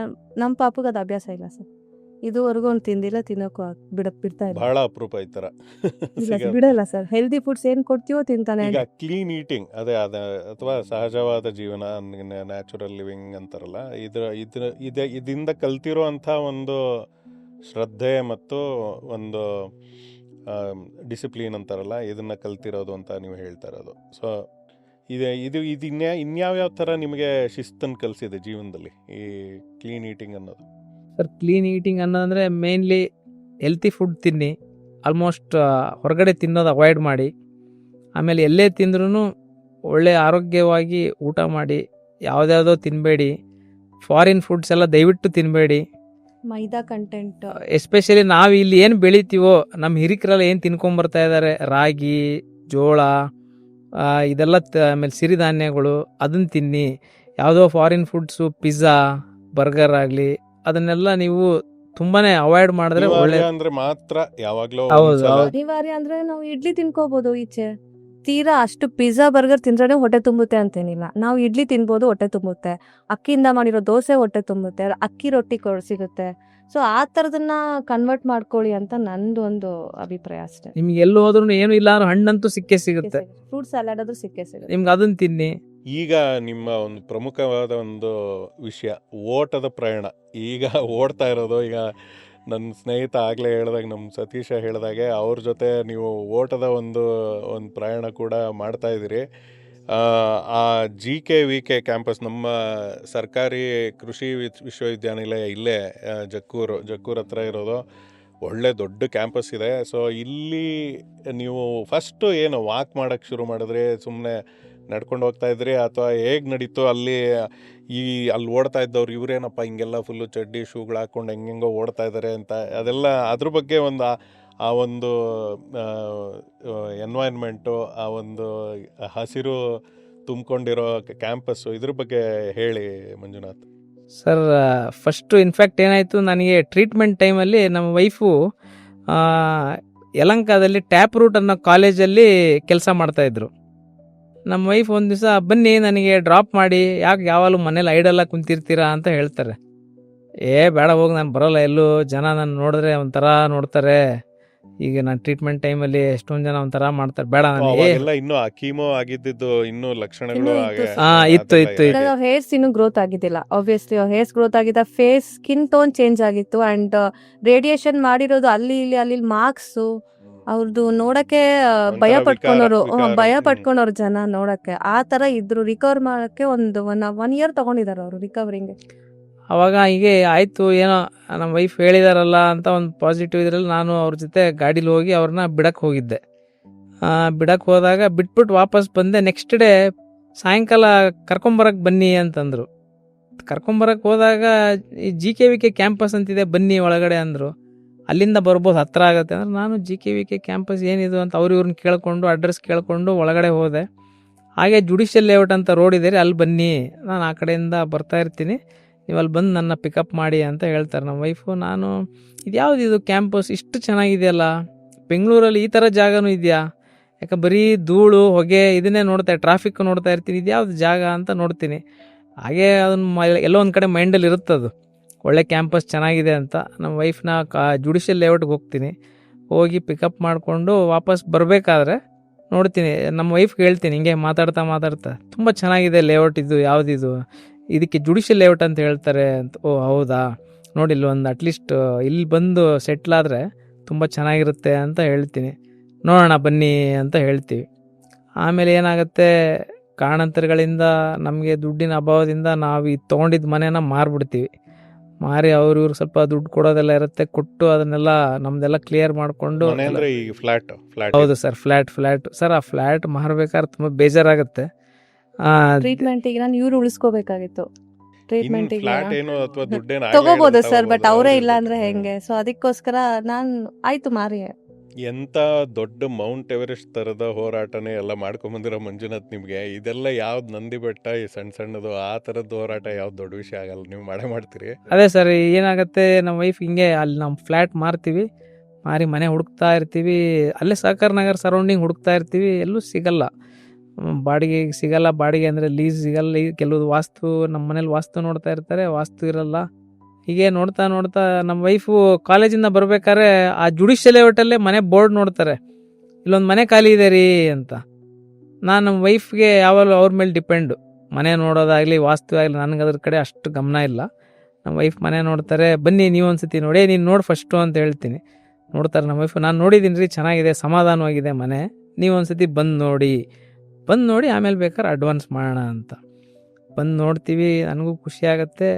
GKVK ಗೇಟ್ ಕಾಂಪೌಂಡ್ಗೆ ಮನೆ ಅಟ್ಯಾಚ್ ಆಗಿದೆ.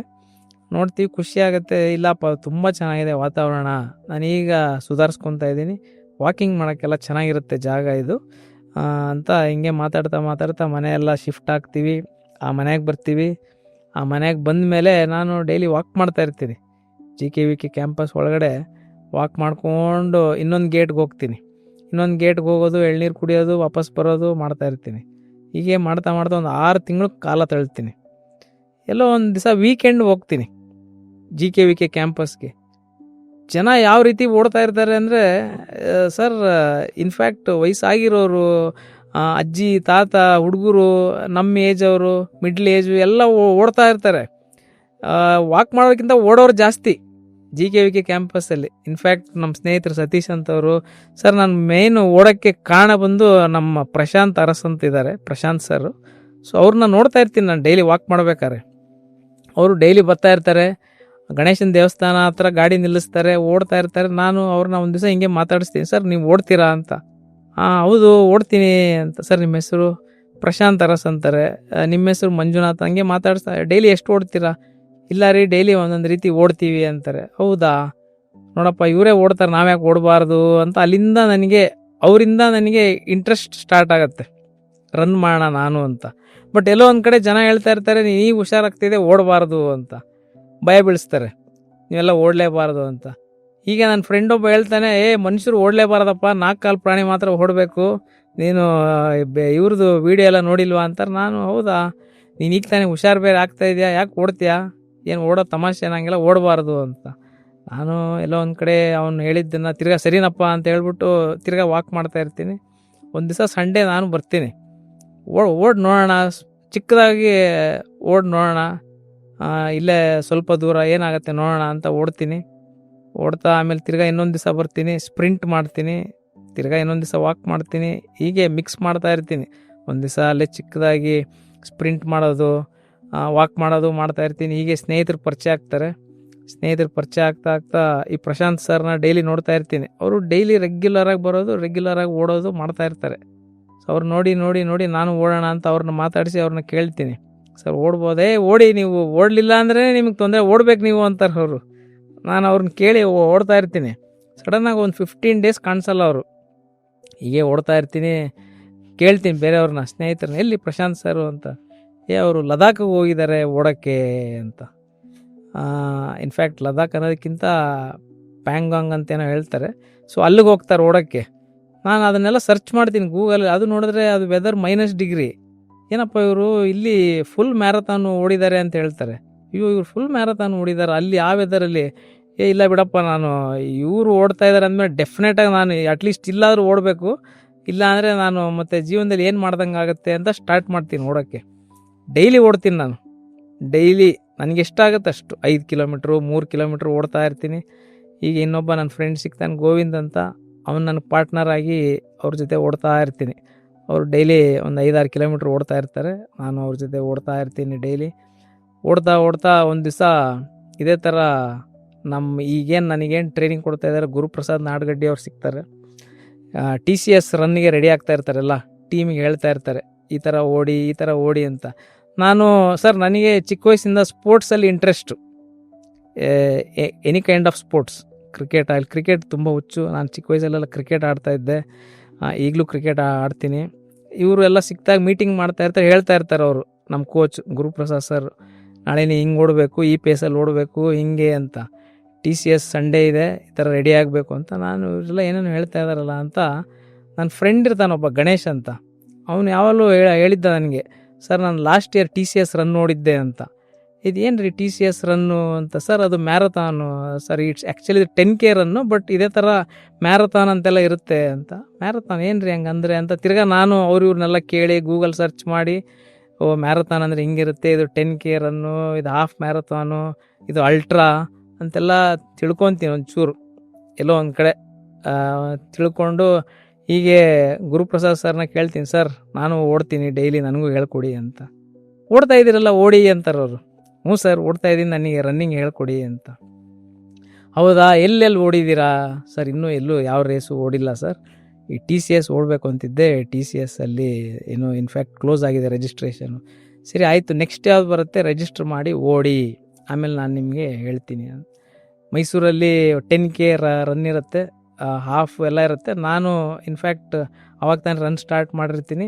ಅದಕ್ಕೆ ಮುಂಚೆ GKVKಯಲ್ಲೇ ಒಂದು ರನ್ ಶುರುವಾಗಿರುತ್ತೆ, ಅದ್ರಲ್ಲಿ ಓಡಿರ್ತೀನಿ 10 ಕಿಲೋಮೀಟ್ರು ಓಡಿ ಅವರಿಗೆ ಹೇಳಿರ್ತೀನಿ. ಬಟ್ ಹಾಗೆ ಮೈಸೂರಲ್ಲಿ ರನ್ ಇರುತ್ತಲ್ಲ, ಮೈಸೂರಲ್ಲೂ ಚೆನ್ನಾಗಿರುತ್ತೆ, ಓಡಿ ನೋಡೋಣ ಅಂತ ಮೈಸೂರು ರಿಜಿಸ್ಟ್ರ್ ಮಾಡ್ತೀನಿ. 10K ಓಡ್ತೀನಿ.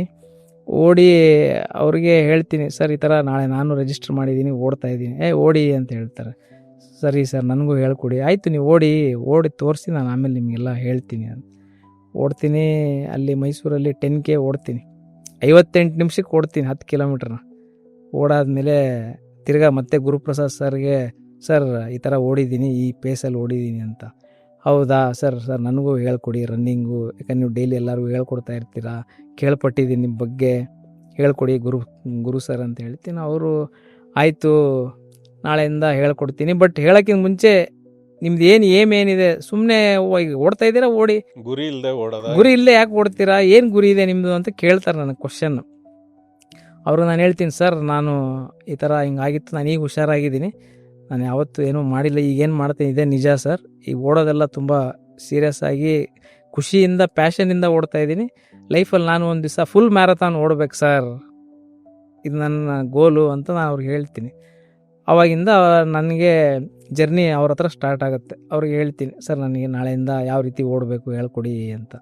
ಆವಾಗಿಂದ ಅವ್ರು ನನಗೆ ಡೈಲಿ ಟ್ರೈನ್ ಮಾಡ್ತಾರೆ, ಹೇಳ್ಕೊಡ್ತಾರೆ, ಏನೇ ಡೌಟ್ ಇದ್ದರೂ ಹೇಳ್ತಾರೆ, ಎಲ್ಲ ತಿಳಿಸ್ತಾರೆ, ಅದಕ್ಕೆ ಏನೇನು ಎಕ್ಸಸೈಸ್ ಮಾಡಬೇಕು ಅಂತ ಹೇಳ್ತಾರೆ. ಇನ್ಫ್ಯಾಕ್ಟ್ ಈಗ ನಾನು ಒಂದು ತಿಂಗಳಾಯಿತು ಓಡ್ತಾ ಇಲ್ಲ, ಕಾಲು ನೋವು ಇರೋದ್ರಿಂದ. ಅದಕ್ಕೂ ಅವ್ರು ಏನೋ ಡೌಟ್ ಇದ್ರೆ ಕೇಳ್ತಾ ಇರ್ತೀನಿ, ಸರ್ ಈ ಥರ ಕಾಲು ನೋವಿದೆ ಏನು ಮಾಡಲಿ ಅಂತ. ಅವರು ನೀವು ಯಾವಾಗಾದರೂ ಕೇಳಿ, ಗುರು ಸರ್ ನನಗೆ ಕಾಲು ನೋವಿದೆ, ಸರಿ ಹಿಂಗೆ ಮಾಡು, ಹಿಂಗೆ ಓಡು, ಹಿಂಗೆ ಎಕ್ಸಸೈಸ್ ಮಾಡು ಅಂತ ಹೇಳ್ತಾ ಇರ್ತಾರೆ. ಆಮೇಲೆ ಯಾರು ಇದ್ದರೆ ಬೇರೆ ರೀತಿ ಸಪೋರ್ಟ್ ಮಾಡ್ತಾರೆ, ಹೆಲ್ಪ್ ಮಾಡ್ತಾರೆ. ಏನೇ ಡೌಟ್ಸ್ ಕೇಳಿದ್ರು ಯಾವತ್ತೂ ಇಲ್ಲ ಅಂತ ಹೇಳಲ್ಲ ಅವರು, ಗುರುಪ್ರಸಾದ್ ಸರ್. ಅದಕ್ಕೆಲ್ಲ ಡೌಟು ಕ್ಲಿಯರ್ ಮಾಡ್ತಾರೆ. ಸೊ ಇನ್ಫ್ಯಾಕ್ಟ್ ನಾನು ಏನೇನು ನೋವಿತ್ತೋ ಎಲ್ಲ ಮರೆತು ಈಗ ಖುಷಿಯಾಗಿ ಅವ್ರ ಜೊತೆ ಅವ್ರ ಅಂಡರಲ್ಲಿ ಟ್ರೈನ್ ಆಗ್ತಾಯಿದ್ದೀನಿ ಸರ್. ತುಂಬ ಖುಷಿಯಿಂದ ಇದ್ದೀನಿ ನಾನು. ಒಂದು ಪ್ರೌಢಿಮೆ ಇದೂ ಇರುತ್ತೆ, ಪ್ರೌಡ್ನೆಸ್ ಅಂತಾರಲ್ಲ, ಅದು ಡೆಫಿನೆಟ್ಲಿ ಸರ್. ಇನ್ಫ್ಯಾಕ್ಟ್ ನಾನು ಇಲ್ಲಿವರೆಗೂ ಆಲ್ರೆಡಿ ನಾನೊಂದು 6ರಿಂದ 7 10K ರನ್ ನೋಡಿದ್ದೀನಿ ಸರ್. ಮುಂದಿನ ಗುರಿ ನಾನು ಲೈಫಲ್ಲಿ ಅದೇ ಒಂದು ಓಟದ ಜೀವನದಲ್ಲಿ ಹೇಳಿ. ಓಟದ ಜೀವನದಲ್ಲಿ ಸರ್ ನಾನು ನೆಕ್ಸ್ಟು ಹಾಫ್ ಮ್ಯಾರಥಾನ್ ಪಾರ್ಟಿಸಿಪೇಟ್ ಮಾಡಬೇಕು.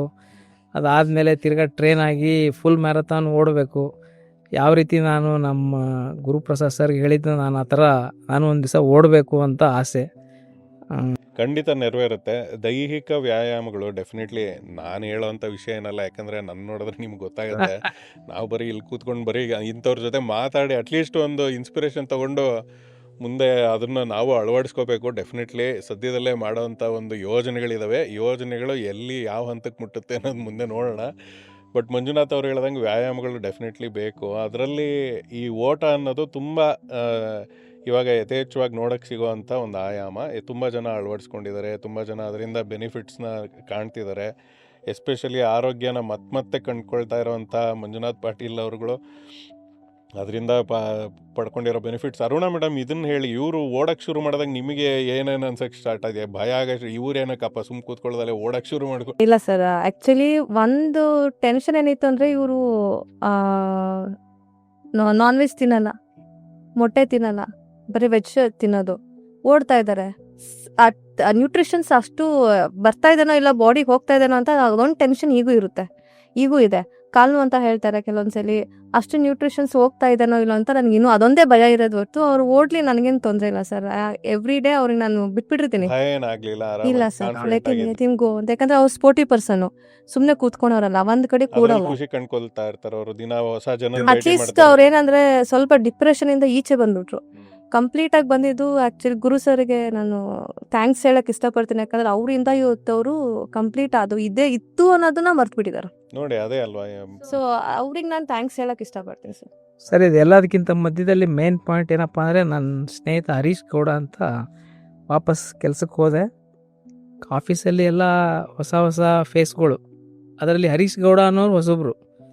ಅವ್ರು ಹೆಂಗೆ ನನಗೆ ಕ್ಲೋಸ್ ಆದರು ಅಂದರೆ, ಸ್ಪೋರ್ಟ್ಸ್ ಕ್ರಿಕೆಟಿಂದ ಹೀಗೆ ಕ್ರಿಕೆಟ್ ವಿಷಯ ಮಾತಾಡಿ ಅವ್ರು ನನಗೆ ಕ್ಲೋಸ್ ಆದರು.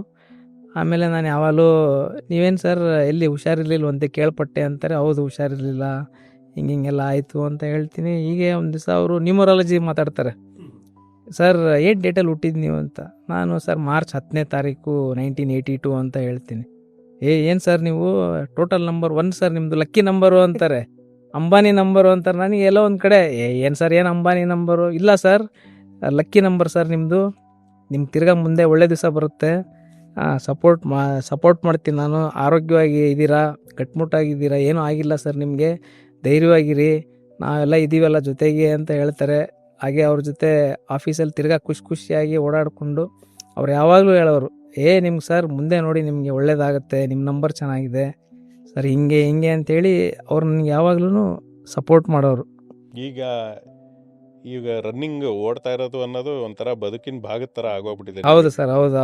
ಇಲ್ಲದೆ ಸರ್ ಈಗ ನಾನು ಓಡಲಿಲ್ಲ ಅಂದರೆ ನನಗೆ ಎಲ್ಲೋ ಒಂದು ಕಡೆ ಕಾಡ್ತಾ ಇರುತ್ತೆ, ಇವತ್ತು ಓಡಲಿಲ್ವಲ್ಲಪ್ಪ ಅಂತ. ಯಾಕಂದರೆ ನಮ್ಮ ಟೀಮ್ ಎಲ್ಲ ಓಡ್ತಾ ಇರ್ತಾರೆ, ಗುರು ಸರ್ ಎಲ್ಲರಿಗೂ ಟ್ರೈನ್ ಮಾಡ್ತಾ ಇರ್ತಾರೆ, ಹೇಳ್ಕೊಡ್ತಾ ಇರ್ತಾರೆ, ನಾನಿಲ್ವಲ್ಲಪ್ಪ ಮಿಸ್ ಆಗ್ತಾ ಇದ್ದೀನಲ್ಲ ಅಂತ ಎಲ್ಲೋ ಒಂದು ಕಡೆ ಕಾಡ್ತಾ ಇರುತ್ತೆ. ಊರಿಗೆ ಹೋದ್ರು ಒಂದು ಬ್ಯಾಗು, ಅದ್ರಲ್ಲಿ ರನ್ನಿಂಗ್ ಶೂಸು, ಡ್ರೆಸ್ ಎಲ್ಲ ಕಡೆ ಕ್ಯಾರಿ ಮಾಡ್ತಾರೆ ಸರ್, ಕ್ಯಾರಿ ಮಾಡ್ತಾರೆ. ಊರಿಗೆ ಹೋದ್ರು ಕ್ಯಾರಿ ಮಾಡ್ತಾರೆ ಸರ್. ಇನ್ಫ್ಯಾಕ್ಟ್ ನಾನು ಮುಂಚೆ ಏನಪ್ಪ ಅಂದರೆ ನನಗೆ ಸ್ವಲ್ಪ ಈ ಆಫೀಸ್ಗೆ ಹೋಗ್ಬೇಕಾದ್ರೆ ತುಂಬ ವೆಲ್ ಡ್ರೆಸ್ಡಾಗಿ ಹೋಗಬೇಕು ಅಂದರೆ ಪ್ರತಿ ತಿಂಗಳು ಒಂದು ಜೊತೆ ಹೊಸ ಬಟ್ಟೆ ತೊಗೊಳೋದು ನಾನು ಮುಂಚೆ. ಪ್ರತಿ ತಿಂಗಳು. ಬಟ್ ಈಗ ರನ್ನಿಂಗ್ ಸ್ಟಾರ್ಟ್ ಮಾಡೋದಾಗಿಂದ ಸರ್, ಇನ್ಫ್ಯಾಕ್ಟ್ ನಾನು ಆಫೀಸ್ಗೆ ಬಟ್ಟೆ ತೊಗೊತೀನಲ್ಲೋ, ರನ್ನಿಂಗಿಗೆ ಏನೋ ಶಾರ್ಟ್ಸ್ ಆಗಲಿ, ಟಿ ಶರ್ಟ್ ಆಗಲಿ, ಶೂಸ್ ಆಗಲಿ, ಅದ್ರ ಕಡೆ ಗಮನ ಕೊಡ್ತಾ ಇರ್ತೀನಿ. ಈ ಶೂ ತೊಗೊಳ್ಳ, ಈ ಶಾರ್ಟ್ಸ್ ತೊಗೊಳ್ಳ, ಈ ಟಿ ಶರ್ಟ್ ತೊಗೊಳ್ಳ ಅಂತ. ಸೊ ರನ್ನಿಂಗ್ ಏನೇನು ಬೇಕೋ ಅದ್ರ ಕಡೆ ನಮ್ಮನ್ನು ನಾವು ಪ್ರೀತಿ ಮಾಡಲೇಬೇಕಲ್ವ, ಅವಾಗ್ಲೇನೆ ಜೀವನದಲ್ಲಿ ಸುಖವಾಗಿರೋದು. ಒಂದು ಹಂತಕ್ಕೆ ಹಿಂದೆ ತಿರುಗಿ ನೋಡಿದ್ರೆ ಆಗಿದ್ದ ನೋವು, ಬಂದಿದ್ದ ದಾರಿ, ನಷ್ಟಗಳು, ಇದನ್ನೆಲ್ಲ ಅನುಭವಿಸಿ ಮೆಟ್ಟಿ ನಿಂತು ಈಗ ಬಂದಿರೋವಂಥದ್ದನ್ನ ಇದನ್ನೆಲ್ಲ ಹೇಗೆ ನೋಡ್ತೀರಿ ಸರ್? ಮೆಟ್ಟಿನದಕ್ಕಿಂತ ಏನು ಬಂದರೂ ಎದುರಿಸ್ತೀನಿ ಅನ್ನೋ ಧೈರ್ಯ ಇದೆ ಇವಾಗ. ಒಂದು. ಎರಡನೇದು ಇನ್ನೊಂದೇನಪ್ಪ ಅಂದರೆ, ಮುಂದೆ ನನಗೆ ಛಲ ಇದೆ, ಮತ್ತು ನಾನು ಏನೇನೆಲ್ಲ ಕಳ್ಕೊಂಡಿದ್ದೀನಿ ಎಲ್ಲ ಪಡ್ಕೊತೀನಿ ಅನ್ನೋ ಇದೂ ಇದೆ, ನಂಬಿಕೆನೂ ಇದೆ, ಅದೇ ರೀತಿ ಛಲನೂ ಇದೆ. ಎಲ್ಲೋ ಒಂದು ಕಡೆ ಇದೆ ಮನಸ್ಸಲ್ಲಿ, ಮತ್ತೆ ನಾನು ಒಂದು ಮನೆ ಮಾಡಬೇಕು ನಮಗೋಸ್ಕರ ಇರೋಕ್ಕೆ. ಆಮೇಲೆ ನನಗೆ ಇಷ್ಟವಾಗಿದ್ದ ಕಾರು ಎಲ್ಲ ತೊಗೋಬೇಕು ಅಂತ ನನಗೆ ಮನಸ್ಸಲ್ಲಿದೆ. ಇನ್ಫ್ಯಾಕ್ಟ್ ನಾನು ಕೆಲಸ ಮಾಡ್ತಿರೋ ಕಂಪ್ನೀಲಿ ನಮ್ಮದು ಸ್ಕೋಡಾ ಡೀಲರ್ಶಿಪ್ಪು, ಸ್ಕೋಡಾ ಕಾರ್ ಇಡಬೇಕು ಅಂತ ತುಂಬ ಆಸೆ ನನಗೆ. ಯಾಕಂದರೆ ನಾನು ಅದೇ ಕಂಪ್ನೀಲಿ 19 ವರ್ಷದಿಂದ ಅಲ್ಲೇ ಕೆಲಸ ಮಾಡ್ತಾಯಿದ್ದೀನಿ. ನನಗೂ ಒಂದು ಸ್ಕೋಡಾ ಗಾಡಿ ಇಡಬೇಕು ಅಂತ ತುಂಬ ಆಸೆ ಇದೆ. ಒನ್ ಮೋರ್ ಥಿಂಗ್ ಸರ್, ಇದನ್ನೆಲ್ಲ ನೋಡಿದಾಗ, ನಾನು ಹಿಂದೆ ಆಗಿರೋದನ್ನೆಲ್ಲ ನೋಡಿ ಅನುಭವಿಸಿದಾಗ ಒಂದು ಅನಿಸುತ್ತೆ ಏನಂದರೆ, ಏನೇ ಬರಲಿ ಪ್ರಾಬ್ಲಮ್ ಇಸ್ ಎ ಪ್ರಾಬ್ಲಮ್ ಅಷ್ಟೇ. ಅದನ್ನು ಫೇಸ್ ಮಾಡಲೇಬೇಕು ಅಂತ ನಿಂತ್ಕೊಂಡ್ರೆ ಫೇಸ್ ಮಾಡಿಬಿಡೋಣ. ಸಾಲ್ವ್ ಆಗೋಕ್ಕಾಗಲಿಲ್ಲ ಅಲ್ಲೇ ಬಿಟ್ಬಿಡೋಣ. ಬಟ್ ಎಲ್ಲ ಸಾಲ್ವ್ ಆಗೋಕ್ಕಾಗುತ್ತೆ, ಫೇಸ್ ಮಾಡ್ಬೋದು ಅಂದರೆ we have to face, we have to be ready for everything, every second ಅಂತ. ನನಗೆ ಒಂದು ಹಿಂದೆ ಆಗಿರೋ ಘಟನೆಗಳಿಗೆ ನಾನು ಒಂದು ಏನು ಹೇಳೋಕ್ಕೆ ಇಷ್ಟಪಡ್ತೀನಿ, ಬಿ ರೆಡಿ ಫಾರ್ ಎವ್ರಿಥಿಂಗ್. ನಾನು ಅಷ್ಟನ್ನು ಹೇಳೋಕ್ಕೆ ಇಷ್ಟಪಡ್ತೀನಿ. ಈಗ ನಮ್ಮ ನೋಡುಗರು ನೋಡ್ತಾ ಇರ್ತಾರೆ ಈ ಪಾಡ್ಕಾಸ್ಟ್ನ, ಲೈಫು ಇಷ್ಟಾನೇ ಪಾಡ್ಕಾಸ್ಟ್. ಈ ಲೈಫು ಇಷ್ಟಾನೇ ಅನ್ನೋದನ್ನ ಇಟ್ಕೊಂಡು ಶೀರ್ಷಿಕೆ ಮೇಲೆ ಮಾತಾಡ್ಕೊಂಡು ಬಂದರೆ ಎಷ್ಟೊಂದು ಜನರಿಗೆ ಈ ಜೀವನದ ಹೋರಾಟ, ಇದ್ರ ಬಗ್ಗೆ ಭಯ, ಸಂಶಯ ಇದ್ದೇ ಇರುತ್ತೆ. ಅವ್ರಿಗೆ ಏನು ಹೇಳ್ತೀರಿ? ಇಬ್ಬರು ಒಂದೊಂದು ಮಾತಲ್ಲಿ ಅಥವಾ ಒಂದೊಂದು ಸಾಲಿನಲ್ಲಿ ಹೇಳಿ. ಸರ್ ಏನಿಲ್ಲ, ಏನೇ ಬಂದರೂ ಧೈರ್ಯವಾಗಿ ಎದುರಿಸಿ, ಭಯ ಬೀಳಬೇಡಿ. ಕಾಯಿಲೆ ಆಗಲಿ, ಜೀವನದಲ್ಲಿ ನಷ್ಟ ಆಗಲಿ, ಏನಾದ್ರೂ ಧೈರ್ಯವಾಗಿ ಎದುರಿಸಿ, ಭಯ ಬೀಳಬೇಡಿ. ಜನ ಹೆಂಗಿದ್ರೂ ಆಡ್ಕೊತಾರೆ, ನೀವು ಬಿದ್ದರೂ ಆಡ್ಕೊತಾರೆ, ಎದ್ದರೂ ಆಡ್ಕೊತಾರೆ, ಯಾವ ರೀತಿ ಇದ್ದರೂ ಆಡ್ಕೊತಾರೆ. ತಲೆ ಕೆಡಿಸ್ಕೋಬೇಡಿ, ಜಸ್ಟ್ ಒಂದು ಸ್ಮೈಲ್ ಮಾಡಿ ಮುಂದಕ್ಕೆ ಹೋಗಿ. ಯಾಕಂದರೆ ಜೀವನ ಅನ್ನೋದು ತುಂಬ ಚಿಕ್ಕದು. ಸೊ ಎಂಜಾಯ್ ಮಾಡಿ, ಬಟ್ ಯಾರಿಗೂ ತೊಂದರೆ ಕೊಡಬೇಡಿ. ಅವರಿಂದ ನಿಮ್ಗೆ ತೊಂದರೆ ಆಗೋದು ಬೇಡ, ನಿಮ್ಮಿಂದ ಅವ್ರಿಗೆ ತೊಂದರೆ ಆಗೋದು ಬೇಡ. ಸೊ ನಾನು ಏನು ಹೇಳೋಕ್ಕೆ ಇಷ್ಟಪಡ್ತೀನಿ ಅಂದರೆ, ಯಾವುದೇ ಒಂದು ಸಮಸ್ಯೆ ಬಂದಾಗ ಬೇಗ ರಿಯಾಕ್ಟ್ ಮಾಡಬೇಡಿ. ವೆಯ್ಟ್ ಮಾಡಿ, ಅದಕ್ಕೆ ಏನು ಪ್ರಾಬ್ಲಮ್ ಅಂತ ಅನಲೈಸ್ ಮಾಡಿ, ಸೊಲ್ಯೂಷನ್ ತೊಗೊಳ್ಳಿ, ಕಂಡುಹಿಡೀರಿ, ದೆನ್ ಗೋ ಫಾರ್ ದ್ಯಾಟ್. ಸುಮ್ಮನೆ ಎಲ್ಲದಕ್ಕೂ ರಿಯಾಕ್ಟ್ ಮಾಡೋಕೆ ಕುತ್ಕೊಂಡ್ರೆ it's of no use. So ಅದಕ್ಕೆ ವೆಯ್ಟ್ ಮಾಡಿ, ಬೇಗ ರಿಯಾಕ್ಟ್ ಮಾಡಬೇಡಿ ಅಂತ ನನ್ನ ಧೈರ್ಯ ಕೆಡಬೇಡಿ. You can face is. ನಾವು ಸಮಸ್ಯೆ ಅನ್ನೋದು ಬಗೆಹರ್ಸೋಕ್ಕಾಗಿಲ್ಲ ಅಂದರೆ ಸಮಸ್ಯೆನೇ ಅಲ್ಲ ಅದು. ಸೊ ಅದಕ್ಕೆ ಬಗೆಹರ್ಸೋಕ್ಕಾಗುತ್ತೆ ಅನ್ನೋದಕ್ಕೆ ಸಮಸ್ಯೆ ಬರೋದು. ಫೇಸ್ ಮಾಡೋಣ, ಅದಕ್ಕೆ ರಿಯಾಕ್ಷನ್ ಮಾಡೋ ಅವಶ್ಯಕತೆ ಇಲ್ಲ. ಸಮಾಧಾನವಾಗಿ ಪೇಷನ್ಸ್ ಆಗಿ ಫೇಸ್ ಮಾಡೋಣ ಅಂತ ನನಗೊಂದು. ಧೈರ್ಯಂ ಸರ್ವತ್ರ ಸಾಧನಂ ಅಂತಾರಲ್ಲ, ಸೊ ಧೈರ್ಯ ಇದ್ರೆ ಮುನ್ನುಗ್ಗಿ ಏನು ಬೇಕಿದ್ರು ಎದುರಿಸ್ಬೋದು ಅನ್ನೋದು ನಿಮ್ಮಿಬ್ಬರ ಕಥೆಯಿಂದನೇ ಗೊತ್ತಾಗುತ್ತೆ. ಆ್ಯಂಡ್ ಒನ್ ಮೋರ್ ಥಿಂಗ್ ಹೇಳ್ತೀನಿ ಸರ್, ಯಾವುದನ್ನು ಕಿವಿಗೆ ಹಾಕೋಬೇಡಿ. ನಿಮಗೆ ಏನು ಬೇಕೋ ಅದನ್ನು ಮಾಡಿ, ಯಾರ್ದು ಏನು ಕಿವಿಗೆ ಹಾಕೋಬೇಡಿ ಅಂತ ನನ್ನೊಂದು ಸಜೆಷನ್. ಎಂಥ ಒಂದು ಪ್ರಯಾಣ, ಎಂಥ ಜರ್ನಿ, ಕೇಳಿದ್ರೇ ಒಂಥರ ಮೈ ಜುಮ್ಮನ್ನತ್ತೆ. ನಿಜವಾಗ್ಲೂ ಕೇಳಿ ಇದನ್ನೆಲ್ಲ ಒಂದು ಸಂತೋಷದ ಕ್ಷಣ ಅಂತಲೇ ಹೇಳ್ಬೇಕು. ಇದನ್ನೆಲ್ಲ ಮೆಟ್ಟು ನಿಂತು ಅಥವಾ ಇದನ್ನೆಲ್ಲ ಎದುರಿಸ್ಕೊಂಡು ನೀವು ಈ ಹಂತಕ್ಕೆ ಬಂದಿರೋದು ಮಂಜುನಾಥ್. ಇನ್ನೂ ಡೆಫಿನೆಟ್ಲಿ ಮುಂದುವರಿಯೋ ಎಲ್ಲ ಲಕ್ಷಣಗಳು ಕಾಣಿಸ್ತಾ ಇದೆ. ಹೀಗೆ ಧೈರ್ಯವಾಗಿರಿ. ಜೊತೆಗೆ ಇನ್ನೊಂದು ಅತ್ಯಂತ ದೊಡ್ಡ ಧೈರ್ಯ ಅರುಣಾ ಮೇಡಮ್ ನಿಮ್ಮಿಂದನೇ ಇದ್ದಾರೆ.